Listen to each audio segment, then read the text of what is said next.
That's the voice I was waiting for. Welcome everybody to tonight's Milpitas City Council meeting here in the third week of January. Sorry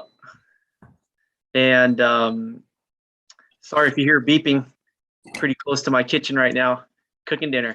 But welcome everybody all across Milpitas to tonight's Milpitas City Council meeting.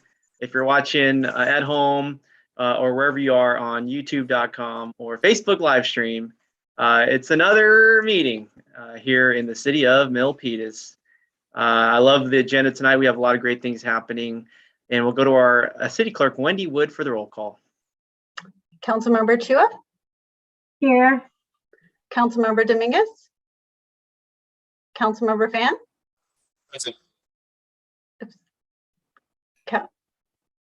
Present. Councilmember Dominguez? Present. Vice Mayor Montano? Here. Mayor Tran? Here. Thank you very much, Wendy. And before we go to closed session, let's cruise by to our city attorney, Christopher Diaz, for any announcements. Thank you, Mayor.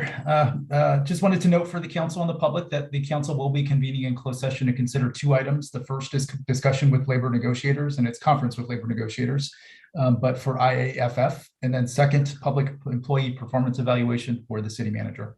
Thank you. Thank you very much. All right, folks, I'll see you in closed session. Folks at home, we'll be back around 7 p.m.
Good evening, Milpitas. Thanks for tuning in to tonight's Milpitas City Council meeting here in the third week of January. We are back and it is 7 p.m. And thank you for tuning in on youtube.com or Facebook live stream. We just got out of closed session and we'll check in with our city attorney, Christopher Diaz, for any announcements. Thank you, Mayor Tran. Just wanted to note for the public that there was no reportable action out of closed session this evening. Thank you. Thank you very much, Chris. Next up is the Pledge of Allegiance. Please stand.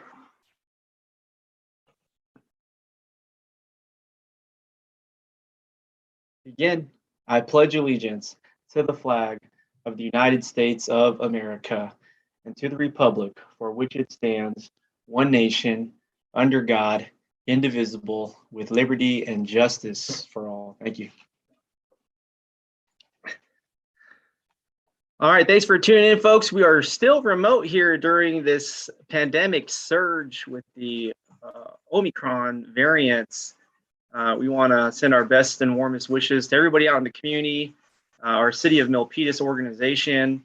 Let's do all our part to stay safe. All right. And next up on the agenda is the invocation. Tonight's invocation is brought to you by Vice Mayor Carmen Montano. Thank you, Mayor. So I'm going to do some quotes from Dr. Martin Luther King Jr. since it was just Dr. Martin Luther King's birthday a few days ago. All right, so here we go. I have a dream that one day this nation will rise up and live out the true meaning of its creed. We hold these truths to be self-evident that all men are created equal. I have a dream that my 4 little children will one day live in a nation where they will not be judged by the color of their skin, but by the content of their character. I have a dream that one day every valley shall be exalted and every hill and mountain shall be made low. The rough places will be made plain and the crooked places will be made straight. And the glory of the Lord shall be revealed, and all flesh shall see it together. Amen. Thank you. Amen. Thank you very much, Vice Mayor. Some of the best words ever spoken by the Reverend Dr. Martin Luther King Jr. Thank you so much for capturing that for us this evening. Next up is the presentations. And as always, we have a proclamation for Dr. Martin Luther King Jr. Day here in Milpitas.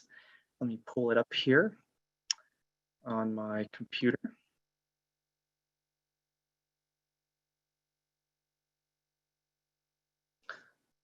Second, bear with me, folks. It's remote now, and we have digital a platform here, pulling it up here. Okay. I want to thank our city staff for assisting, as always, every year with the proclamation. Every year in January, we honor the life and legacy of Dr. Martin Luther King Jr., a civil rights activist and champion of human rights, justice, and equality. Observed this year on January the 17th, MLK Day became a national holiday in 1983, 15 years after Dr. King's passing. His powerful words continue to inspire, teach, and shape individuals in the United States and around the world. The nationwide protests and movements focused on Black Lives Matter and also the Asian American Pacific Islander action during the summer of 2022 and 2021, right here in Milpitas, are an effort to fight social injustice and ensure equality for everyone. I am proud of the community in Milpitas that has stepped up to work for racial justice dating back to 1954. The city of Milpitas is one of the first integrated communities in America. And with a history of diversity and progressivism, we have celebrated the MLK holiday with community activities like our youth essay contest, poster and art competitions. This is an effort to support Dr. King's message for so long. We celebrate the strength, resilience, and resolve of the African American community and call on Americans of all backgrounds to overcome injustice, appreciate what we have in common, and commit to building a brighter future. Therefore, I, Rich Tran, Mayor of the City of Milpitas, and on behalf of the great City Council, do hereby proclaim January the 17th, yesterday, as Dr. Martin Luther King Jr. Day in Milpitas. I want to applaud our city.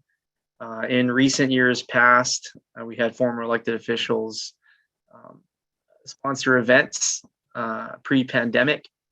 We do have a plaque in Cesar Chavez Plaza honoring Dr. King.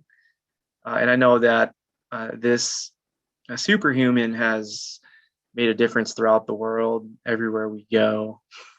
I can recall being a graduate student at San Jose State, and more often than not, I would go to the Dr. Martin Luther King Library, and every day that I would go to the library, I would think of Dr. King's work and contributions to our society.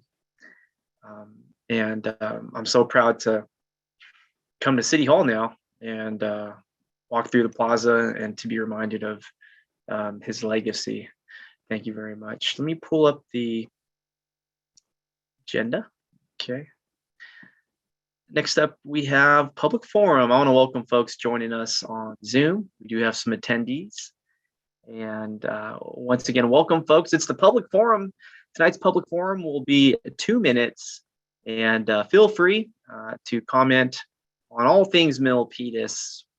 We are here. If you're here for a particular agenda item, it would behoove you to be patient with us and get to that agenda item where you can have a very effective public comment during the item, which we'll hear. And thanks everybody for joining us. You know the drill. We've been doing this here now throughout the pandemic, and we thank everybody for their understanding as we are remote. Folks at home, if you're just tuning in for your first meeting, there is a Zoom access on the city website on our agenda.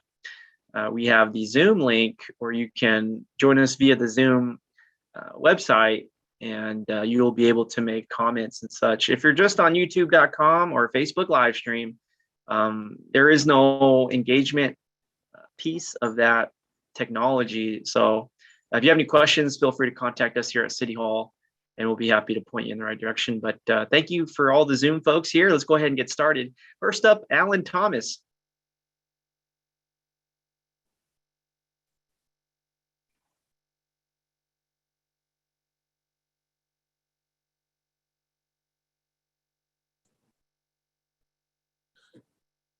Good evening. Can you hear me? Welcome.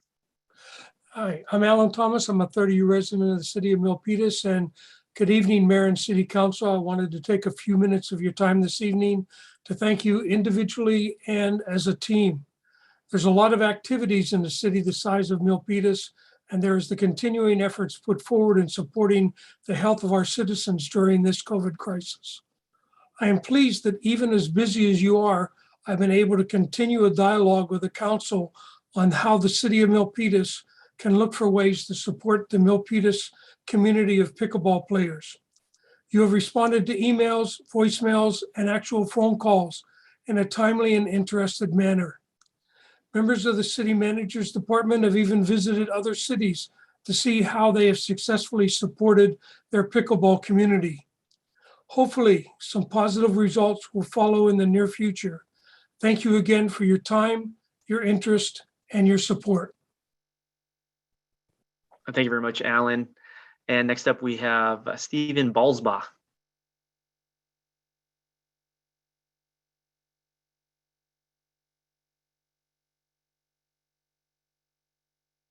And we'll get your microphone unmuted there.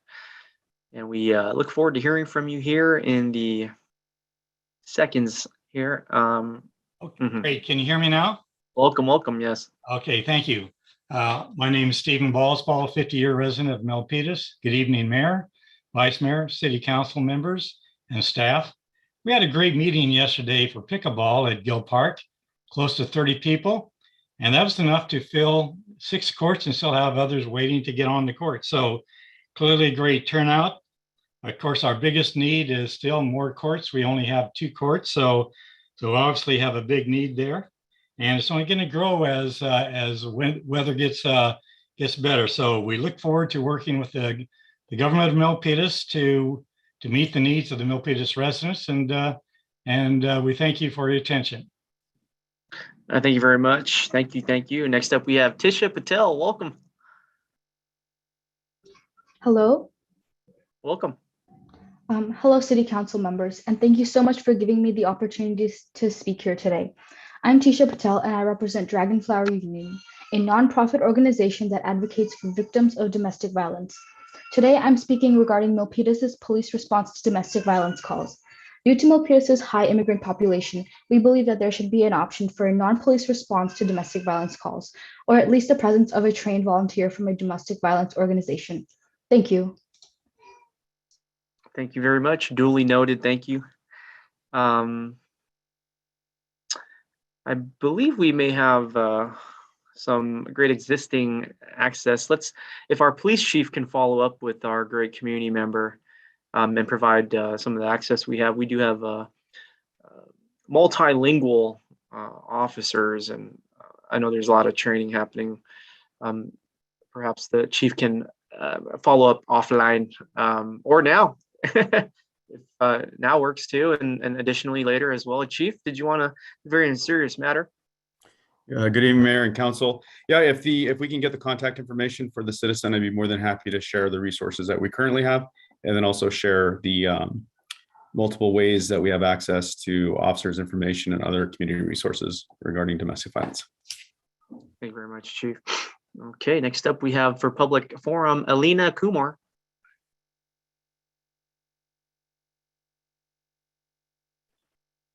Hello, I'm Alina Kumar, and I also represent Dragonflower Union. Thank you for giving me the chance to speak today. The Human Rights Watch in 2014 found that immigrants are afraid to contact the police for fear of deportation, as are women who are survivors of sexual assault. A 2015 study from the National Domestic Violence Hotline found that 2 in 3 survivors were afraid to call the police after one call. Only 14% of women who had called the police in the past were likely to call the police again. As Milpitas has a majority people of color and immigrant population, we believe that a nonviolent, non-police response to domestic violence is necessary for survivors to get the help they need. Furthermore, the victim may care for the person doing the harm and do not want them to be hurt, which prevents them from calling the police. Oftentimes, the victim may not want to call the police because they are financially dependent on their abuser. For these reasons, we urge a non-police or integrated response to domestic violence calls. Thank you. Thank you very much. Thank you so much. The public forum is still open. If folks are here with us, kind of a last call here, please raise your virtual hand and I will be happy to provide you speaking time. Thank you so much. Next up, we have Anya.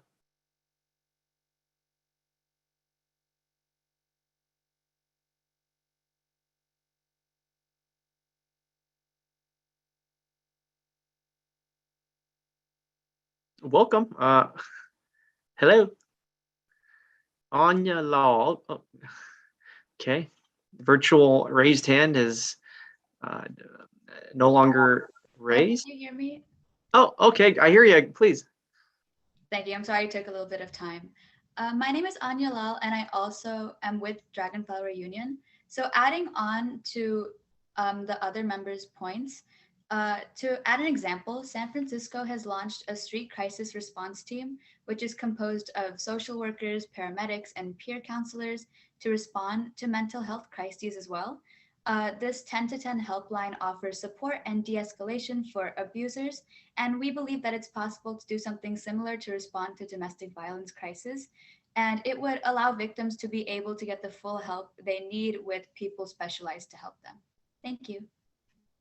Thank you very much for being here, everybody from the organization so far. Next up, we have Shravya and Jarya.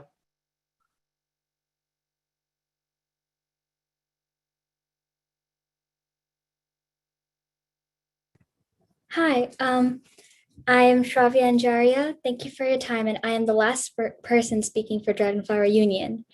We realize that domestic violence calls often involve violent situations which might require police officers trained in responding to violence. We know that the police department works with domestic violence organizations such as Nextdoor to train officers in response to DV calls. However, due to reasons listed above by the other members, we still think a non-police option is necessary. We believe that to resolve this issue, Milpitas should give callers an option between a non-police response to redirect the calls to domestic violence organizations nearby, such as the Asian Women's Home, Shelters Against Violent Environments, or Nextdoor, and have a volunteer response, or have a volunteer from a DV organization accompany the police in response to these calls. Thank you so much for your time. You're welcome. Thank you for all of you for being here. I want to let you folks know that we take domestic violence very seriously here in the city of Milpitas. And every year that this council has been here, we provide funding to nonprofits in the area that assist those that may be victims. Something I've shared in the past, you know, your mayor is also from a family that had domestic violence. 30 years ago, when your mayor was just a child, you know, he witnessed domestic violence. And even the Milpitas police came to the mayor's grandma's house to provide all the support. So we'll continue to take domestic violence very serious. I see a virtual raised hand for a quick comment. Councilmember Dominguez. Thank you very much, Mayor. If I could kindly ask, I didn't get the name of the organization. So those speakers that came today, could you please just email me? I don't know, I can't put it in the chat box, but I would love to connect with you on things like lighting up City Hall for domestic violence and other issues that I'm currently working on. So if you could please email me the name of the organization that you're with and a contact, I would be more than happy to spend some time with you ladies. Thank you so much for being here. Fantastic. We'll go here. Any further virtual raised hands? Going once, going twice. Thank you. Oh, okay. Virtual raised hand. Let's go to Barbara Jo Navarro.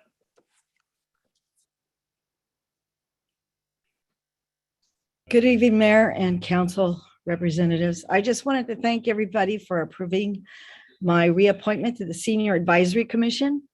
I really enjoy being on that commission and communicating with our seniors, and I'm hoping we can do great things in the future there. We've already done some phenomenal things with Google Home and allowing them to have their own computers. So I'm just grateful that you extended my commission. Thank you so much. You're welcome, and we love having you in City Hall, Barbara Jo, and we thank you for your active engagement and contributions to the Homelessness Task Force as well, among other things. Okay, next up, virtual raised hands. I did see Voltaire Montemayor. The hand keeps going up, and okay, really quick. This is public forum. I do see Vice Mayor Montano's virtual raised hand. Did you want to comment now? Perhaps we can wait till announcements. Your microphone is muted, and this is the public forum, so I do want to. Yeah, I'll just wait till the public forum is done. Okay, thanks. Okay. Thank you. Help me out. Help me. Yeah. Okay, great. All right. Any further virtual raised hands? Seeing none. Thank you, everybody. Everybody's provided an opportunity. Oh, okay. Voltaire Montemayor. Are you there, sir? Okay, the hand was up. Okay? We're moving on. Next up here on the agenda is the announcements and future agenda items. We'll go to our city manager, Stephen McCarris. Thank you. Good evening, Mayor Tran, members of the City Council. I do have a couple brief announcements. The first one's a little bit longer than my normal brief. It is regarding COVID testing. And I'm again reminding everyone that we have COVID testing set up in partnership with the Santa Clara County Public Health at our Milpitas Sports Center. where the county is offering testing appointments every first and third Friday of the month from 9 a.m. to 4:30 p.m. And we also have them at our Milpitas Community Center, where a private county contractor offers testing appointments every Monday and Thursday from 10 a.m. to 6 p.m. In addition, on January 25th, we'll be adding Tuesday appointments to the lineup. I also want to remind everyone about the key guidance from the California Public Health Department on when to get tested. When to get tested is if you have symptoms, if you've been exposed, if you've attended a high-risk event, or when you've traveled out of town. All appointment information can be found on the County of Santa Clara County's website at sccgov.org. I'm also noting that the testing availability seems to have improved this past week, but staff is still working to set up additional testing days. Lastly, on this item, in case anyone has not heard, the federal government is offering 4 free at-home COVID tests per household. It's easy to sign up at www.covidtests.gov. Now, my second announcement is to invite interested Milpitas residents to apply to the Milpitas Myplan Career Accelerator program. This is a free program offering residents age 18 years and older the opportunity to participate in career assessment, navigation, and counseling services. The application period is now open through February 4th. For more information on this program and submitting an interest form, please visit our city's website. Just go on the website, you'll see the cimilpitas.ca.gov. Just add in job training 2022, and it'll take you right to that page. That concludes my announcements. Thank you very much.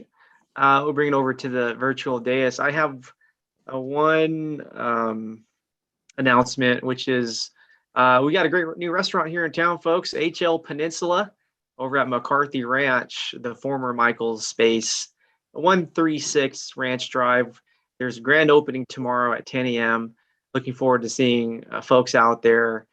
Just a tremendous new dining establishment that has spent millions with the tenant improvements. And we were thankful for the Planning Commission who approved it. So come on out, folks. Grand opening of HL Peninsula Restaurant tomorrow right here in Milpitas at 10 a.m. And it's coincidentally a couple doors down from the new Planet Fitness. The Vice Mayor and I were out there last week it was, and we got to bring in a new gym right next to the new restaurant. It kind of makes sense, huh? But we're happy for folks here in Milpitas and folks that are working here, our daytime population, commuters. Our city is open for business. One future agenda item I have, I'd like to have the council support to look into the parcel adjacent, the vacant land adjacent to the library. I think there's an opportunity to lease that piece of land for city use as we move forward, hopefully away from this pandemic. And so I'd like for our city to explore finding a great deal to lease that piece of vacant land for our city. Certainly a strategic location and could be very low risk. Thank you very much. All right. We'll go to the virtual raised hands. Next, we have Councilmember Dominguez. Thank you very much, Mayor, for the time. I wanted to kindly ask the council for support on, I have been getting a couple of questions and emails in regards to some of the concerns in the safety around the Safeway shopping center.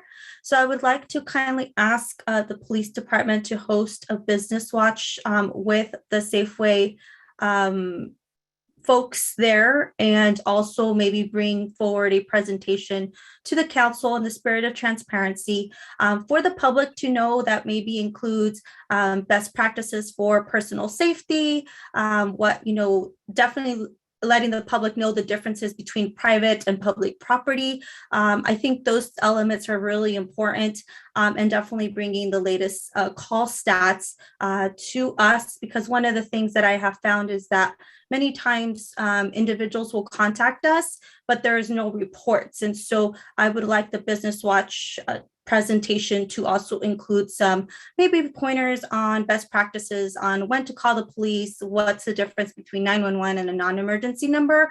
I know that the city council is not allowed to host a business watch presentation in conjunction with the chief.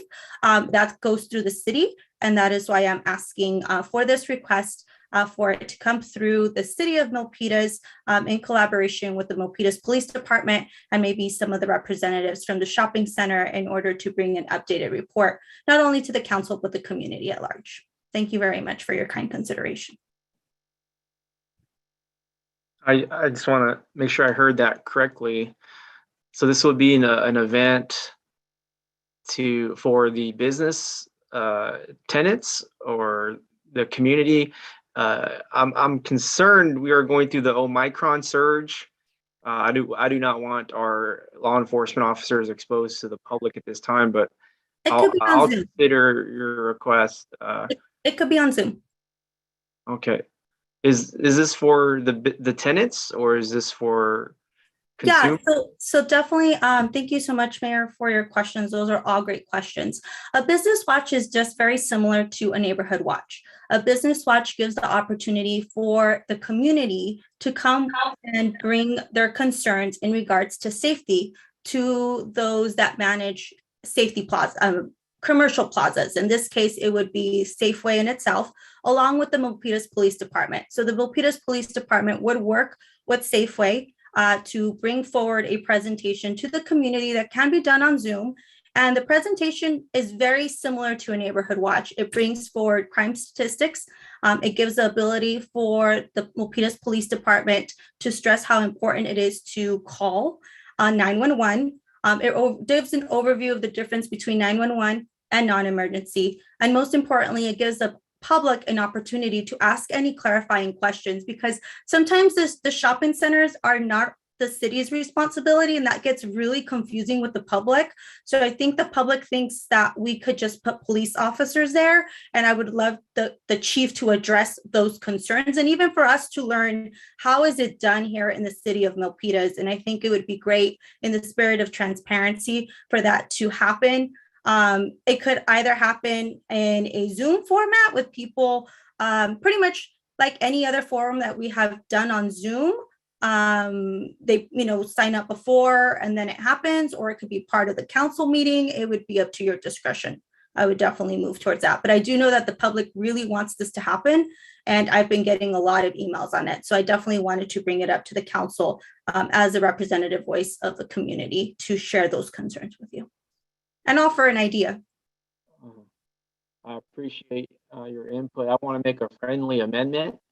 Perhaps we can invite our small business, minority-owned small business owners as well.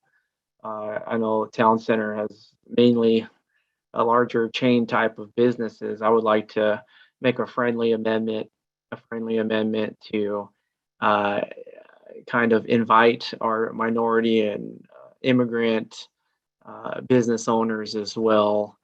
If it's going to be on Zoom, let's expand our effort here so that we have better representation of folks in our community. I think that's a great idea. Absolutely. Yeah. So yeah, that's great. Hearing any comments or anybody else, any friendly amendments, perhaps? Councilmember Chua. Thank you, Mayor Tran. I do like the idea of both of you, Councilmember Dominguez, and you as well, Mayor. I would like to add another friendly amendment on top of the friendly amendment. Hey, the more the better. Because our police officers and with the leadership of Chief Hernandez, they're kind of doing now what are suggesting to them through donuts with the cops, coffee with the cops. It's really very productive.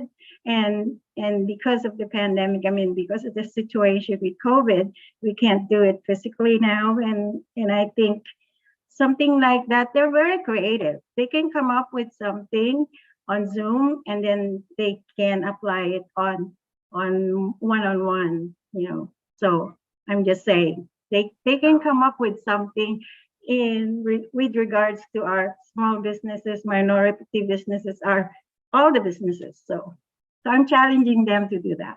Thank you both. All right, I got another friendly amendment. Let's make it easy for our city government here. You know, we want to make sure our organization is optimal performance with efficiency. Let's do another friendly amendment. We like the friendly amendments. Let's add on a friendly amendment. Perhaps we can partner with the Milpitas Chamber. I know, doesn't the Filipino Chamber, you know, let's get all the chambers, in here. Vietnamese and Yeah, Spanish. yeah. I think those are all great ideas. I definitely love them all. And I agree with Councilmember Chua. I want to trust the police department knows what they're doing. So I want to give them the discretion to do a program that addresses just some of the points that we all three of us have highlighted. Because that's so important. And definitely it would be great if we have it on Zoom. That way we don't have to wait. And then after, absolutely, Councilmember Chu, I agree with you. I think the in-person events is great, but I think right now there is questions and we just want to be there for the community and address them. So I love the amendments. I definitely adopt them and definitely would like your final recommendation to move this forward. I'm not too sure we have to go for a vote or if it just moves into direction, Mayor. No, I think we have consensus with all the friendly amendments. That's about Okay. the indicator of success. Thank you so much. And I have one more announcement, if I may. Yes. All right. See you nodding. So I'm gonna take that as a yes. I just wanted to share that tomorrow, January 19th, is a day of policy action for Violence Against Women Act with lead senators and Angelina Jolie. I would love to invite you to the Futures Without Violence. It's going to be a virtual rally, and that information could be found at the Futures Without Violence and also Next Door Solutions to Domestic Violence website. It's important for us to really work together in order to encourage the passing of what's known as VAWA. It's really, really important here, even in the city of Milpitas, we have been encountering, just like any other place, an increase in domestic violence, and that is a regional issue that we are seeing. And so I definitely just wanted to invite you and put it on your radar if it's not there. I know we're all doing so much, but it would be great if you guys could join the virtual rally tomorrow at 12:15. And I would like to invite the community to also be part of that. And I think it would be great because you have Angelina Jolie online. So I think that's going to be pretty awesome. With that, I also would like to ask the council first, my last request for a recommendation to study the placement of a city sign to really, where it could really highlight where the Milpitas Police Department is located. Currently, if you are driving northbound, you could miss the police department. And I don't want to miss the opportunity of, unfortunately, an incident that did happen here in town. That could happen to any of us. And I think it has happened even to me. I've missed the police department before when I didn't really know where it was at. This was years ago. Because it's kind of hidden. You don't really have a sign like other cities that say Milpitas Police Department. It's on the grass area.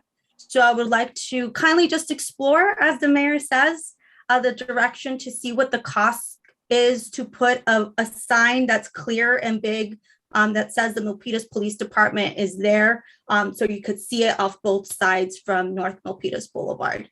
I kindly ask for your support for the exploration of cost.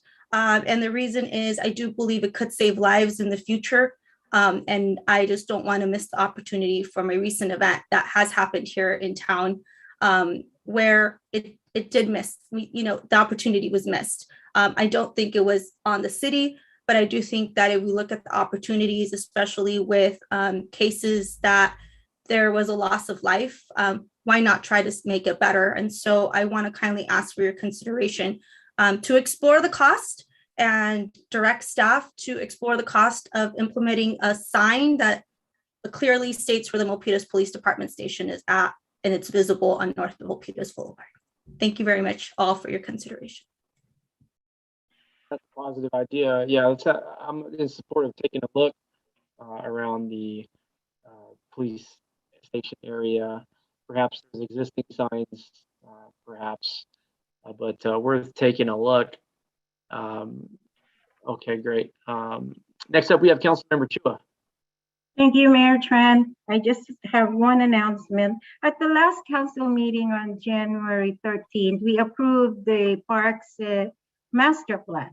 In that meeting, there was a consensus to move forward with the study and explore the pickleball pilot program. So I would like to agendize that in the next meeting, whether it's a special meeting or not, the next appropriate meeting, I would like to have that on the agenda, please. All right, that sounds great. All right, I see a virtual raised hand from our city manager. Thank you, Mayor. I just wanted to address that as well. It's a good point. We understand, and that could be brought up by the council in our study session. So that would be my recommendation, aside from having it as agendized as a separate item. So when would that be? Our budget, in our upcoming budget study session, which would be our next scheduled meeting. I believe it's the 25th. Oh, this month. Yes, this month. Okay. Our next meeting. I agree. Okay. Perfect. Thank you. Thank you. Thank you, Mayor. You're welcome. Yeah, pickleball, the time is now. Fantastic. All right. Any further requests during this announcements and future agenda items period? Thank you for raising your virtual hand. Next up, we have Vice Mayor Carmen Montano. Thank you, Mayor. I would like to request a future meeting for the subcommittee for the Old Town Main Street. If that can be probably next month sometime. And then also, there was one more thing that, never mind, that's it. Thank you. Okay, great. Thank you. Thank you. Oh, Yeah. I'm sorry. I wanted the meeting to end in memory of the victim for the domestic violence that had occurred. So in her memory. Absolutely. Would that be appropriate? Yeah, absolutely. Absolutely. Okay, thank you. We'll remember them in the minutes here at City Hall. The records of history. Okay, great. Okay. Thank you. All right. Any further requests by my colleagues for announcements or future agenda items? I think I've heard from everybody. Next up, it's the announcement of conflict of interest and campaign contributions. Chris? Thank you, Mayor. At this time, I'd ask the mayor and each council member whether he or she has any personal or financial conflict of interest related to any of the items on tonight's agenda. And we'll start with Councilmember Chua. None. Thank you. Councilmember Dominguez. None. Thank you. Councilmember Fan. None. Thank you. Vice Mayor Montano. None. Thank you. And Mayor Tran. None. Thank you. And also at this time, I'd ask the city council to please disclose any campaign contributions of 100 or more received within the last 12 months from any of the parties entering into a contract with the city on tonight's agenda or any development project applicant on tonight's agenda. We'll start with Councilmember Chua. None. Thank you. Councilmember Dominguez. None. Thank you. Councilmember Fan. None. Thank you. Vice Mayor Montano. None. Thank you. And Mayor Tran. None. Let the record reflect none to both questions. And Mayor, if you'd like, I'm happy to proceed on to the council code of conduct. Yes, please. Perfect. Go ahead and pull that up. So I'll go ahead and read the Milpitas City Council Code of Conduct. Be respectful and courteous. Words, tone, and body language do matter. Model civility. Avoid surprises. Praise publicly and criticize privately. Focus on the issue, not the person. Refrain from using electronic devices while on the council dais. Disclose conflicts of interest and affiliations related to agenda items. Separate governing from campaigning. The council speaks with one voice after making policy on issues. Respect the line between policy and administration. And then finally, the city council will hold one another accountable to comply with this code of conduct. Thank you. Thank you very much, Chris. And we'll move on to the approval of agenda. Let's see here. Any requests from my colleagues? We have Councilmember Dominguez. Thank you so much, Mayor. I have received an email request if there's any way to pull item of the California Circle, which I think is the last item, closest to however closest up the agenda, if that's possible, instead of it being the last item, I believe. Great. Yeah, we'll pull Councilmember Chua's item up to right after number 12. Thank We'll you do very a much. public hearing, and then we'll move Councilmember Chua's item up. Okay. All right. I'll move to approve the agenda. Need a second. Second. We have a second from Councilmember Dominguez. All in favor, we'll go to the vote. Councilmember Chua. Aye. Councilmember Dominguez. Aye. Councilmember Fan. Aye. Vice Mayor Montano. Aye. And myself as an aye, the agenda is approved. Smooth sailing tonight, folks. Next up, we have the consent calendar. Anybody want to?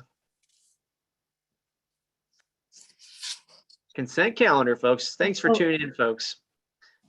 At home. Okay, here we are. Moving along the agenda. We have a virtual raised hand from Vice Mayor Montano. Thank you, Mayor. I'd like to pull item number 1, I believe it is. It's the VTA, the Caltrans widening. And I think that is number 4. Is it number 4? Number 5. Number 5. That's Okay. right, sorry. We're pulling item number 5. Okay. And it's just for discussion, just clarification. That's it. That's it. Okay. Unless you have a quick question right now. Okay. All right. Please lower your virtual raised hand, please, Vice Mayor. Thank you very much. I appreciate the support. Okay, great. Next up, we have Councilmember Chua. Thank you, Mayor Tran. I just have a quick question on the C4. Okay, yeah, quick question. Why is it on here? What's the purpose of this, being on this? Because I look at the list and those are the ones that we approved last time. What are we doing? Why is it here? Yeah, I'll take this question. Thank you for asking really quick here. Yeah, I know I meet with the city manager, and this is an item that I actually requested per the mayor's request to put this item on consent. I by the way, shout out to the city manager's office. Love the work, every single person. But yeah, it's my request. That is an item that's always been at the end of our agenda. And then after several months, it was me. I decided, let's put that on consent. It being on the agenda, it allows for us an opportunity to pull it, discuss it, add items, perhaps remove items. It's a fluid document that I think will always be with us as we continue to serve our fine city. So that's great then. Yeah, I'll be happy to answer any more questions over lunch. I'm good. I'm good. Thank you. I was just wondering why we have it. Yep, it's me. Okay, great. Any further requests from my colleagues? I'll move to approve the consent calendar with item number 5 being pulled. A second. We got a second from Councilmember Evelyn Chua. We'll go to the vote. Councilmember Chua. Aye. Councilmember Dominguez. Aye. Councilmember Fan. Aye. Vice Mayor Montano. Aye. Myself deny the consent calendar is approved with just item number 5 being pulled. And we'll move on here to public hearing. All right, here we go. Item number 12, let's adopt a resolution approving a site development permit, conditional use permit, testing tentative map, and environmental assessment to allow development of a 32-unit townhome condominium subdivision comprised of 2 multifamily buildings up to 50 feet in height with tandem garages access from a central drive aisle and associated site improvements on a 1.22 gross acre site located in the multifamily high density residential, that's R3 folks, zoning district at 2001 Terra Court in the transit area specific plan, aka Milpitas Metro Planning Area. We'll go to our Director of Planning, Ned Thomas. Thank you, Mayor Tran. Good evening, Mayor Tran and members of the council. It's a pleasure to be with you again tonight. One of our senior planners, Lillian Van Hoa, will give the staff report for this project. You may recognize the address. As the mayor noted, it is located within what is being called the Tango neighborhood of the Transit Area Specific Plan or Metro Plan. There was as Lillian will describe, there was a previously approved project for this site, but the developer has come back now with a different type of project. So it's coming back through the process. It's been to the Planning Commission and now to the council. So I'll turn the time over to Lillian for the staff report. Thank you. Good evening, Mayor, Vice Mayor, and council members. My name is Lillian Van Hoa, and I'm a senior planner with the City of Milpitas. And as Director Thomas mentioned, this item in front of you this evening is a site development permit, conditional use permit, tentative map, and environmental assessment for a new multifamily townhome development to be located at 2001 Tariff Court. Next slide, please.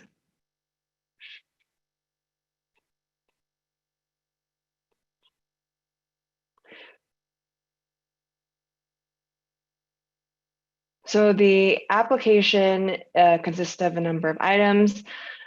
A site development permit, which requires planning commission review, will allow the development of a 32 townhome condominium subdivision comprised of 2 multifamily buildings up to 50 feet in height with tandem garages, access from a central drive aisle, and associated site improvements on a 1.22 acre site. A conditional use permit, which also requires planning commission review, is required to allow the condominium use.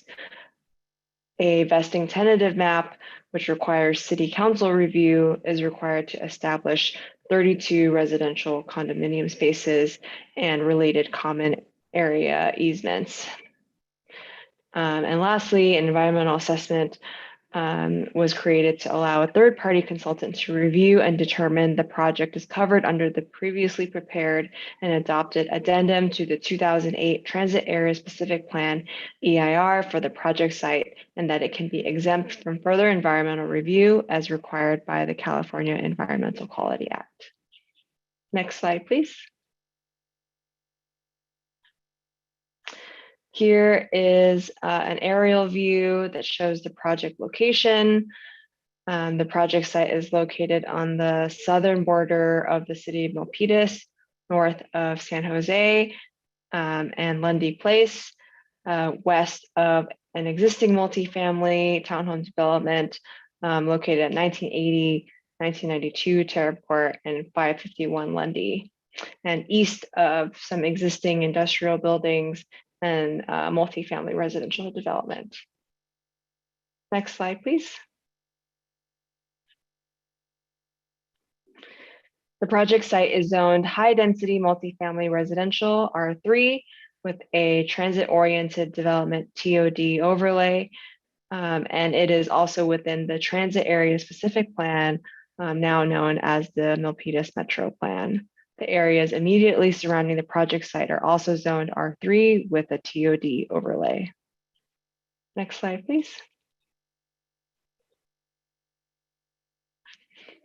A little bit of background on the project site. So the Planning Commission and City Council approved a general plan amendment, transit area specific plan amendment, and rezone of the project site in conjunction with 1992 2001 Tariff Court and 675 Trade Zone Boulevard in October 2017. And then in August of 2019, can we go back to the, it should be on the history slide. Right there, thank you. In August of 2019, the City Council previously adopted resolution number 8899, approving a development application for a 40-unit condominium project at this project site. And then in March 2021, the applicant submitted a new preliminary application submitted and pursuant to Senate Bill 330 for a 32-unit townhome subdivision. On April 30th, 2021, the applicant submitted their formal application for the project And on October 27th, 2021, the Planning Commission voted 6-0 with 1 absence to recommend approval of the project. Next slide, please. And a little bit of background regarding California Senate Bill 330. It's also known as SB 330, the Housing Crisis Act of 2019, became effective January 1st, 2020, and declared a statewide housing emergency through January 1st, 2025, and that has also been extended. The Housing Crisis Act allows an applicant to submit a preliminary application for any housing development project as defined in the California Government Code section. Under SB 330, eligible housing development projects are eligible for enhanced streamlining and vesting opportunities through a process initiated by the filing of a preliminary application. Once the preliminary application is deemed complete by the local jurisdiction, the housing development project is subject only to the ordinances, policies, and standards adopted and in effect at the time that the preliminary application was submitted. In addition, housing development projects that meet all applicable objective general plan and zoning standards may only be subject to a total of 5 public hearings, including continuances and most appeal hearings. Next slide, please. So as proposed, there will be 32 townhome units and 64 parking spaces. Of the unit mix, there are 4 2-bedroom units and 28 3-bedroom units. This proposed site plan here on the screen shows the project, which is comprised of 2 multifamily buildings with 16 units in each of them, each over an individual tandem garage. Residents and guests would access the property either by driving through the private street off of Tarab Court or via the sidewalk located in the front off Tarab Court or Lundy Place. Next slide, please. The project's design concept arranges 2 multifamily buildings, 3 to 4 stories in height that mirror one another across a central drive aisle. The arrangement preserves ground floor open space and creates a 26-foot wide drive aisle between the buildings. The project's contemporary architectural design uses stucco, siding, stone tile veneer, and a variety of metal details. Variations in the building colors, materials, and planes and protruding balconies provide architectural interest and avoid a boxy appearance. The project has a similar architectural style to the Parkside project and visually relates to the previously approved 3-story townhomes located across Tarab Court. Next slide, please. These are the proposed development standards for the project. The project conforms to the R3 TOD zoning district and meets all of the development standards for height, setbacks, projections, block size, building orientation, density, open space, and usable open space as set forth in the zoning ordinance. Next slide, please. And here I would like to briefly talk about the state density bonus law. To encourage the production of affordable housing, the state density bonus law allows developers to receive a density bonus of up to 50% increase for most projects, depending on the amount of affordable housing provided, and an 80% increase in density for projects that are 100% affordable. So the density bonus is a state mandate, and any developer who meets the requirements of the state law is entitled to receive the density bonus and other benefits as a matter of right. The city's local density bonus ordinance mirrors the state requirements.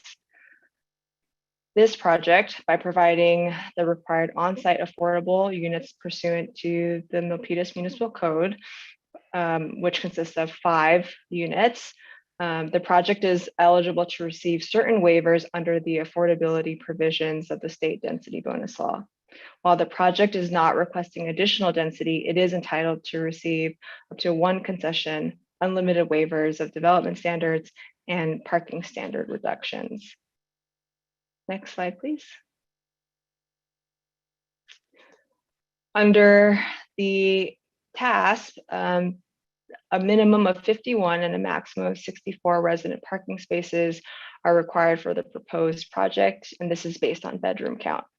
The applicant proposes to provide 64 resident spaces, which is the maximum allowed in a tandem configuration. There are 10 guest parking spaces that are required, and the applicant proposes to provide 9.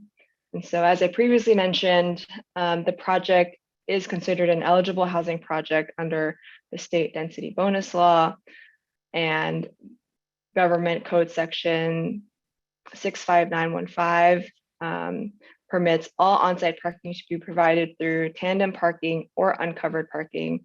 Additionally, the applicant may request reduced parking standards for the entire development. The reduced parking standards are inclusive of guest parking and handicap parking and may be tandem or uncovered. And lastly, the project also includes 10 short-term bicycle parking spaces on site. Next slide, please. The task requires all new developments to provide 3.5 acres of parkland for every 1,000 persons or payment of fees in lieu. The project proposes 32 units, resulting in an estimated population of 80 persons. And based on this population estimate, the project is required to provide 0.28 acres of parkland. All projects in the task area are required to also pay the transit area development impact fee, and a portion of which is used to pay for park and recreation purposes within the task area. And the park portion of the anticipated task fee for this project is equivalent to 0.25 acres of parkland. And so this amount will be applied to the project's parkland requirement, leaving a delta to be satisfied of 0.03 acres. And to satisfy the delta, the applicant is proposing the use of 0.12 acres as private recreation space on site, which is allowed by the municipal code. Each unit will have its own private balcony totaling 3,500 square feet.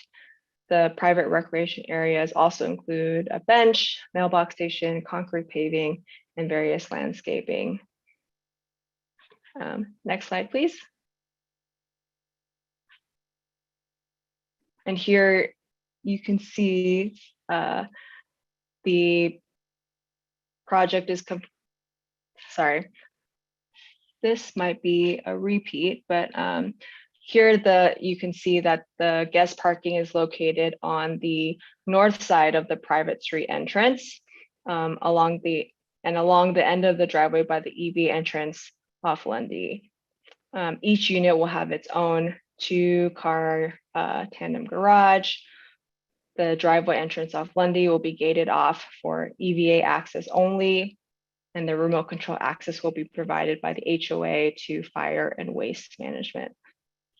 And I previously discussed the common area, and it'll be located on the east side of the project site along Terraport. Next slide, please.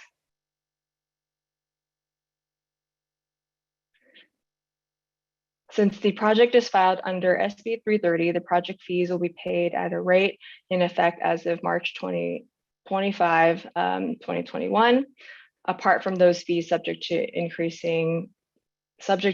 resulting from an automatic adjustment reference in an ordinance or resolution establishing the fee.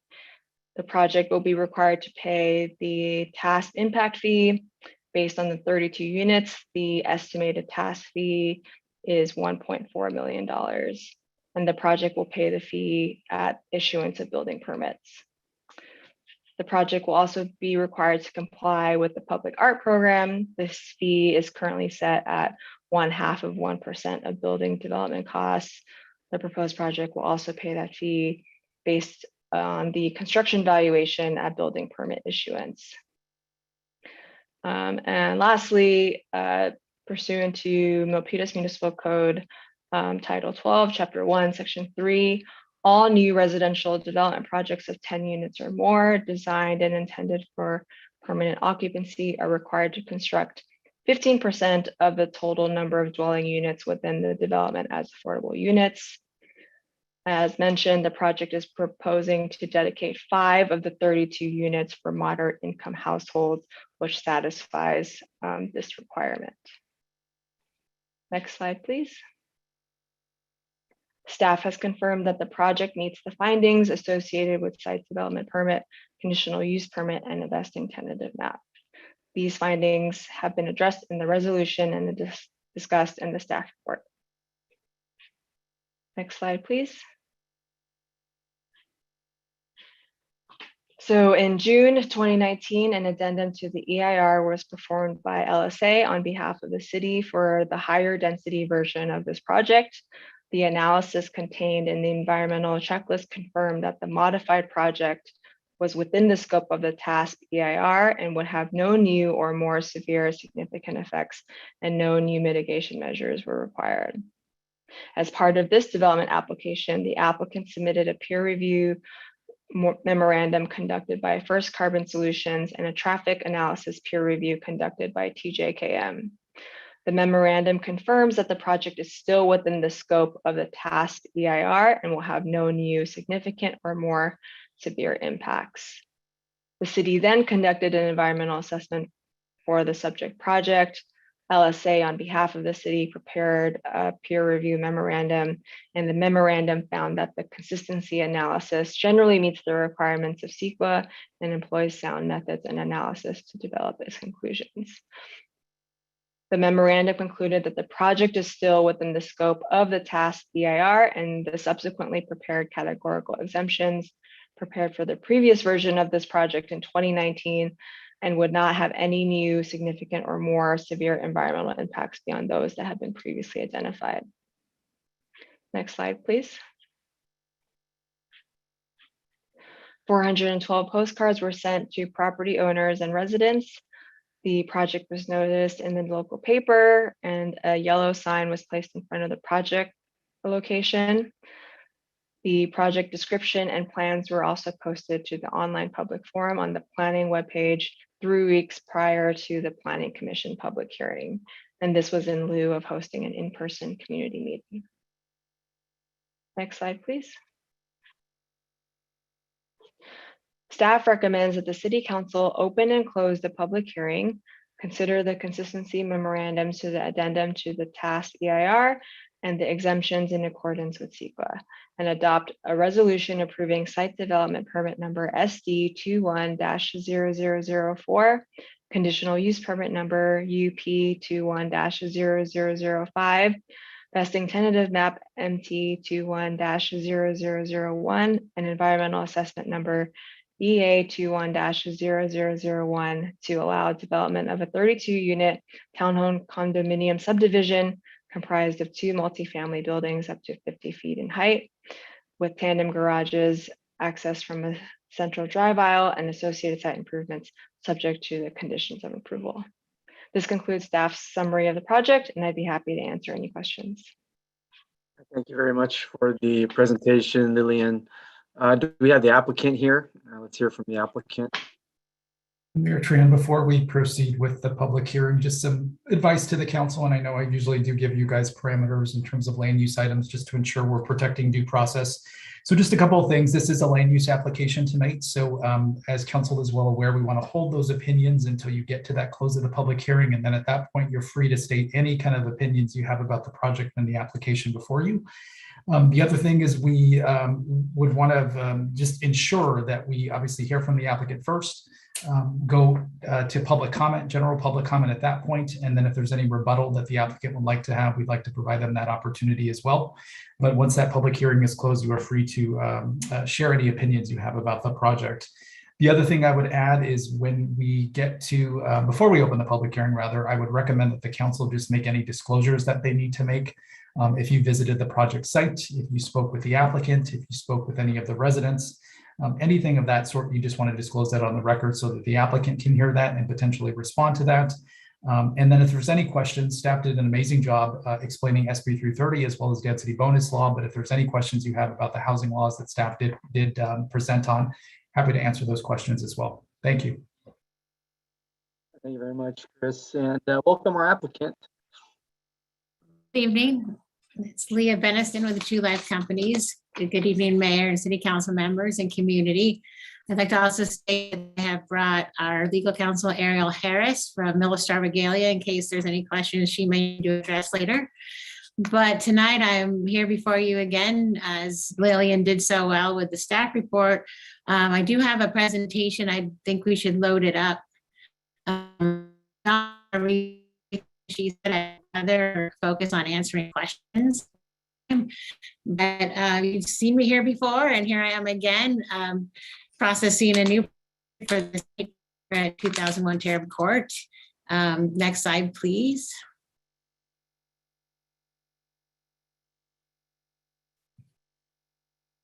So again, Lillian did a fine job going over where the site is located within the task. I was really pleased to hear that it has a neighborhood name. I didn't know it's called Tango. I thought that was pretty cool. So we'll move on to the next slide. Here are the elevations you've already seen. Again, we have 3 and 4 bedroom units, 50% affordable, which is 5 units offered at moderate income levels. And our project meets all the task area, now Metro, Milpitas Metro. Next slide, please. I thought it might be interesting. I've not done this before, but this is a new product. This is a 4-story walk-up stacked townhome. So this is a 3-story version on the ends, but most of them are 4 stories. So I thought I'd show you by the color coding how they were interlocked. So as Lillian was pointing out, all of these are based on a footprint of 2 tandem side-by-side garages. And as you can see, the blue represents unit 1 and the green represents unit 4. And this is how they're locked together. So unit 4 is above unit 1. They walk up past unit 1. Next slide, please. Also, so 4-story, this is how these work together, and in 3 units locked together. Pink obviously it's in first floor, second floor, third floor, fourth floor, and green and yellow. So sometimes it gets confusing. How do we fit all this stuff together in the same space? But I thought this might be a little bit of an education on how we actually put these puzzle pieces together. So if you have any questions about how people live above their tandem garages, this is how it works. There's a single story unit on the second floor above the garages, and then there's 2 back-to-back up on the 3rd and 4th floors. Next slide, please.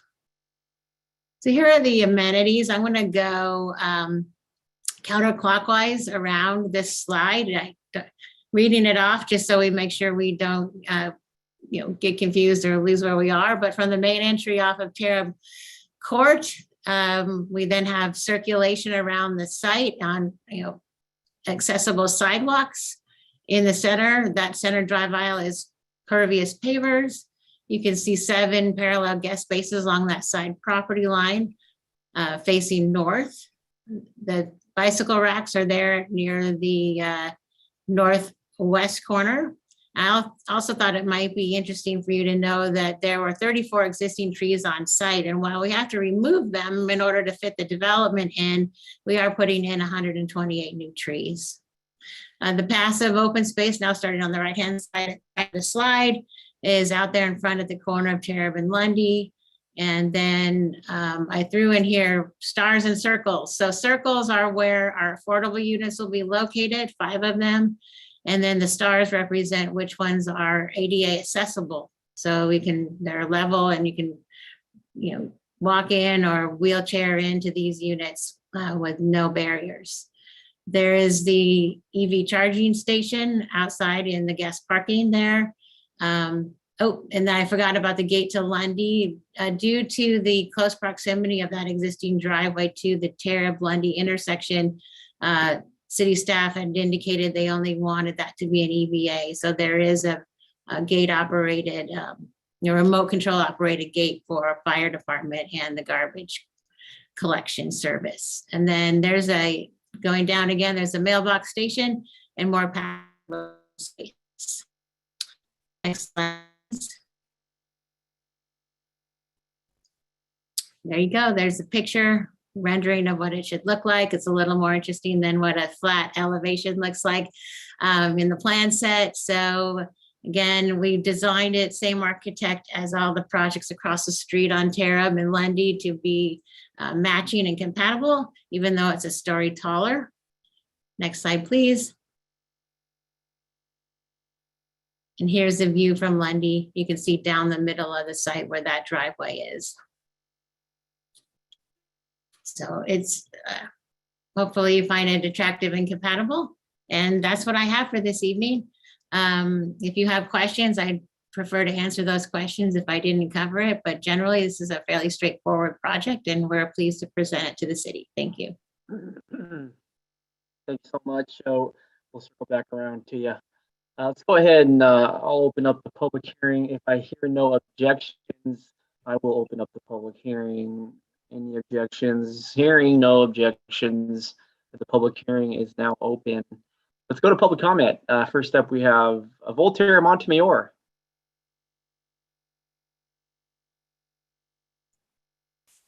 Oh, the first one that you're giving me chance. Sorry, I think my prompting on the lower hand and raised hand is I get confused a little bit. Anyway, I'll say a little bit about the council administration. It's excellent. Thank you, guys.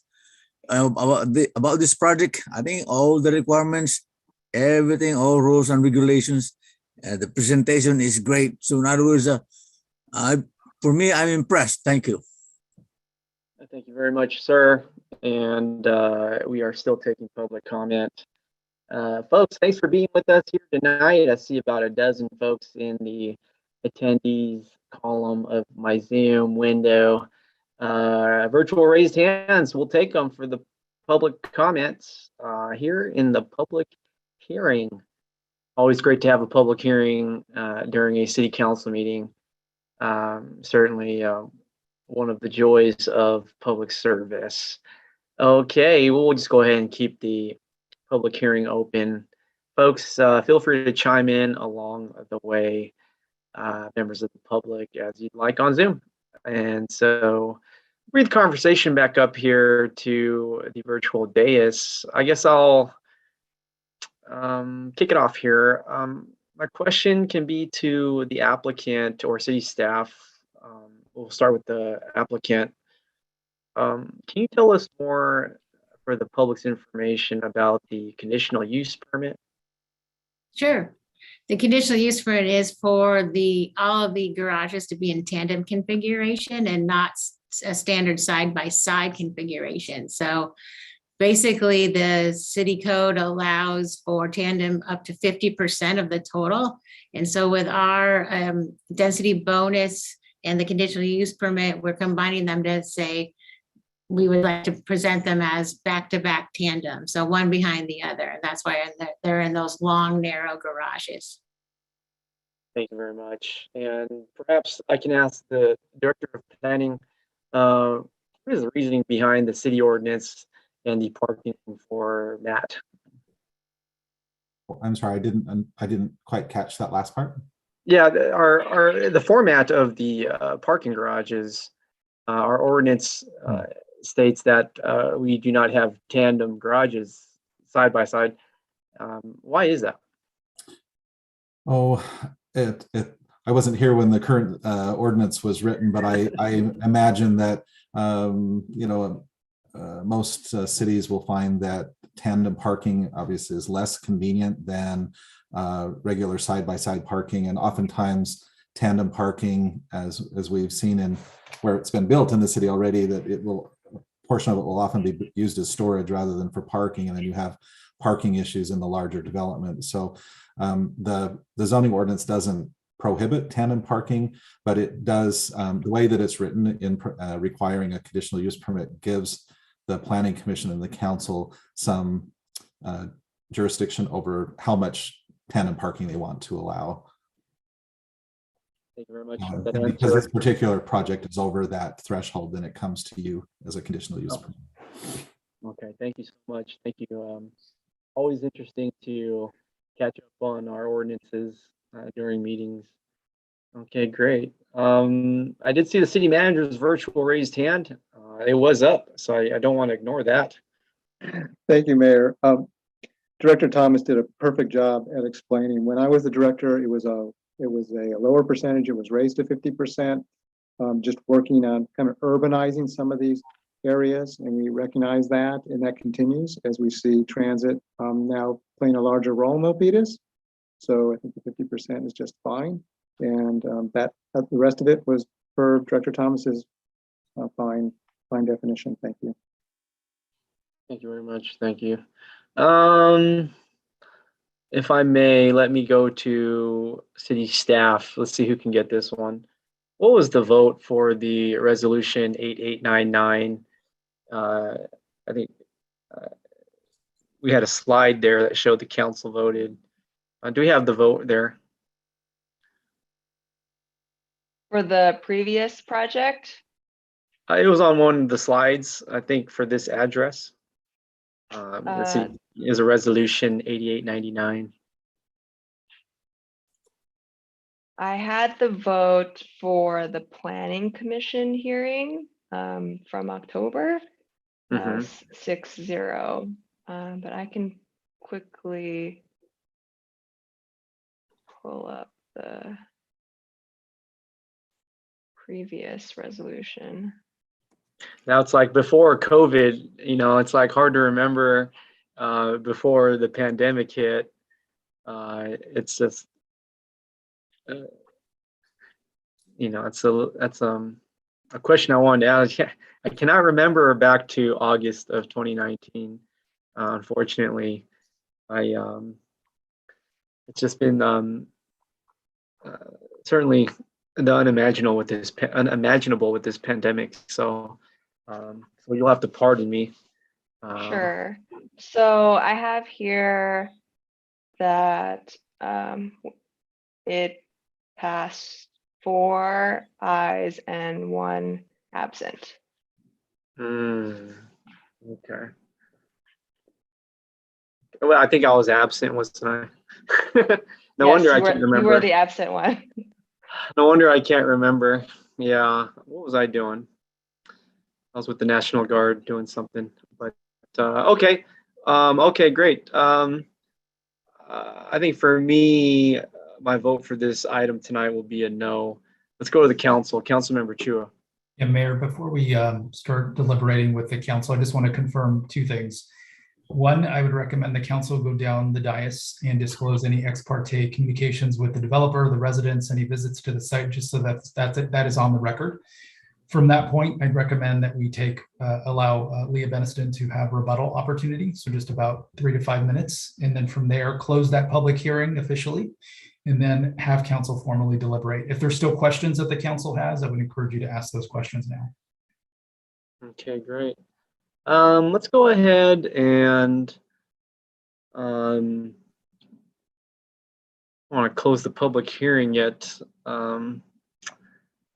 I suppose we can close the public hearing. We've collected all the comments. And I'll go ahead. Yeah, Mayor Tran, you do have 1 hand raised right now. Oh, okay. I think that's the applicant. Okay, we'll go to the virtual raised hand. Welcome. Good evening, council members. My name is Ariel Harris. I'm actually counsel on behalf of the applicant. So just want to make that clear at the get-go. I'm not doing a public comment, but speaking on behalf of the applicant.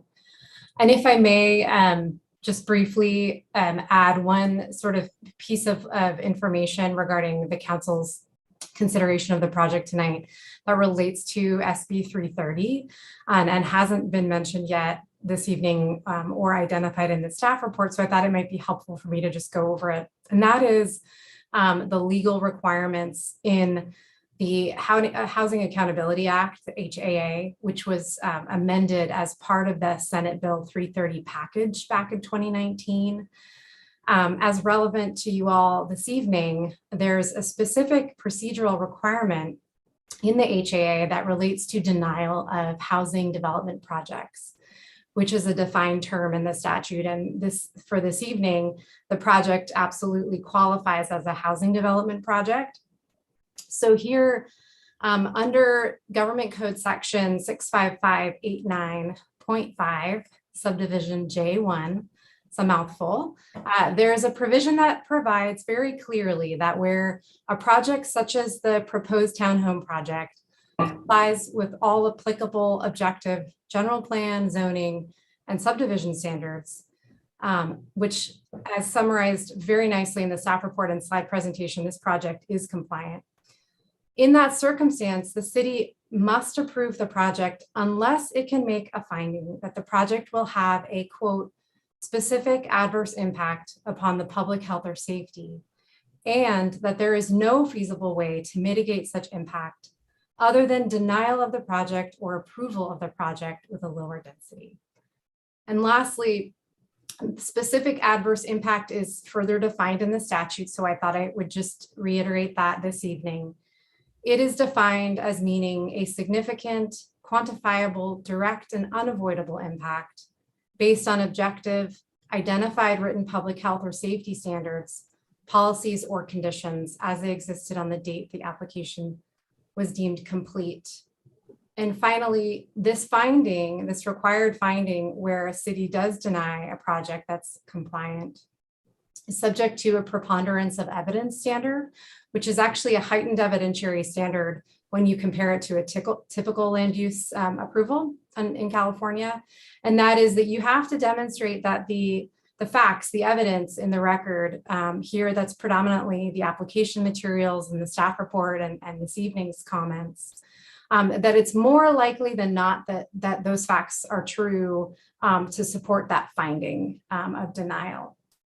And so again, I would ask that the council consider that procedural mandate, which again is in the HAA and is Government Code Section 65589.5, subdivision J1. If there's any additional questions on that, I'm happy to answer them, but otherwise I want to make sure there's time for Leah to provide any additional comment. Thank you very much. Thank you, Ariel. I actually don't have additional comments. Again, this project is a reduction in density from the original project of 40 units down to 32, but it is still the density range of 21 to 40 at 25 dwelling units to the acre. So we worked hard to make it comply, and we did. And as I said, I keep repeating, it's a very simple project. Thank you. For your perspective, I acknowledge each of the applicants. I will continue to vote no. I would probably note the CUP that's on the agenda for this item. I think mentioned earlier in the presentation, folks are trying to avoid boxy looking things, and I really like the ordinance and the law of the land, how it is. So I will be voting no. I see a virtual raised hand, please. Just to clarify from staff that the conditional use permit is actually for the condominium use and not for the tandem parking. So because this project is an eligible project under the state density bonus law, the state density bonus law allows those eligible projects to have certain waivers or deviations from development standards, including parking. And so under the state density bonus law, the project is allowed by right to have as many tandem parking spaces that they would want. So they actually don't need a conditional use permit for that specific request. And the CUP is actually simply for the townhome, the condo map. So I just wanted to clarify that for the record. Okay, well, I'll vote no for the condo map CUP. Okay, we'll go to my colleagues. And I just, Mayor, if it's fine with you, I just wanted to note for the record that the public hearing is closed.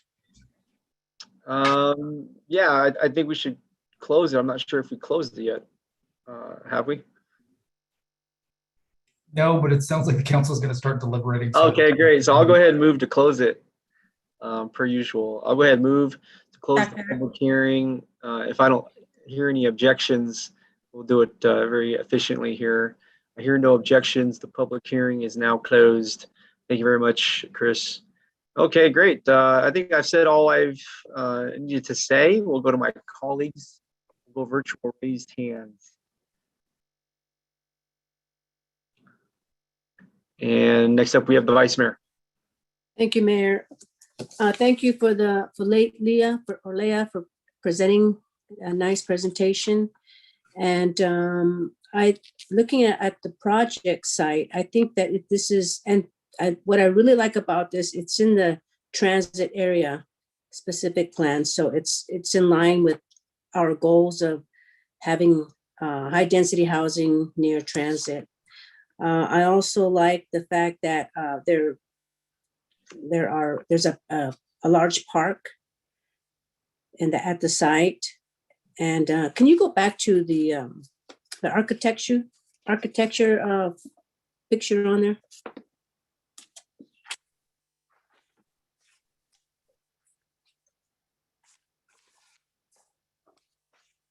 I think your IT folks have to do that. Yeah, Lillian, you could put the picture where it has the architecture, because the mayor had mentioned about it being box-like, and so I'm wondering, does it really look like a box? IT, can you bring up either the applicant's presentation or staff's presentation?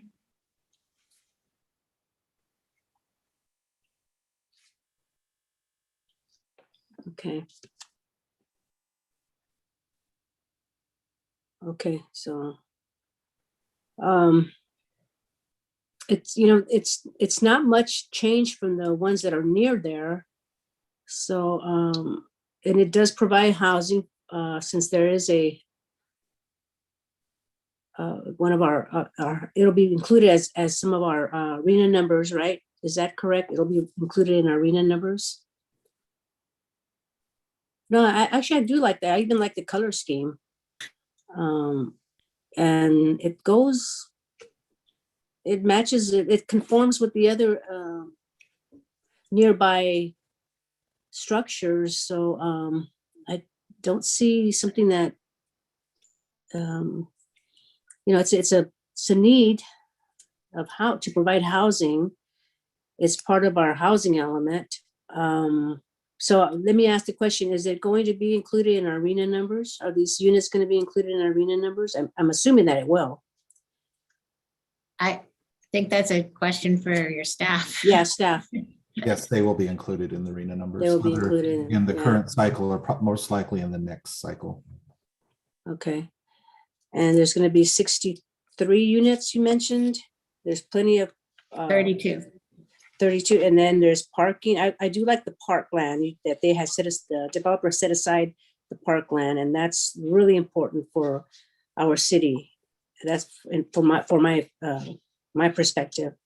So okay, thank you for the. If I have any more further questions, I'll raise my hand. Thank you.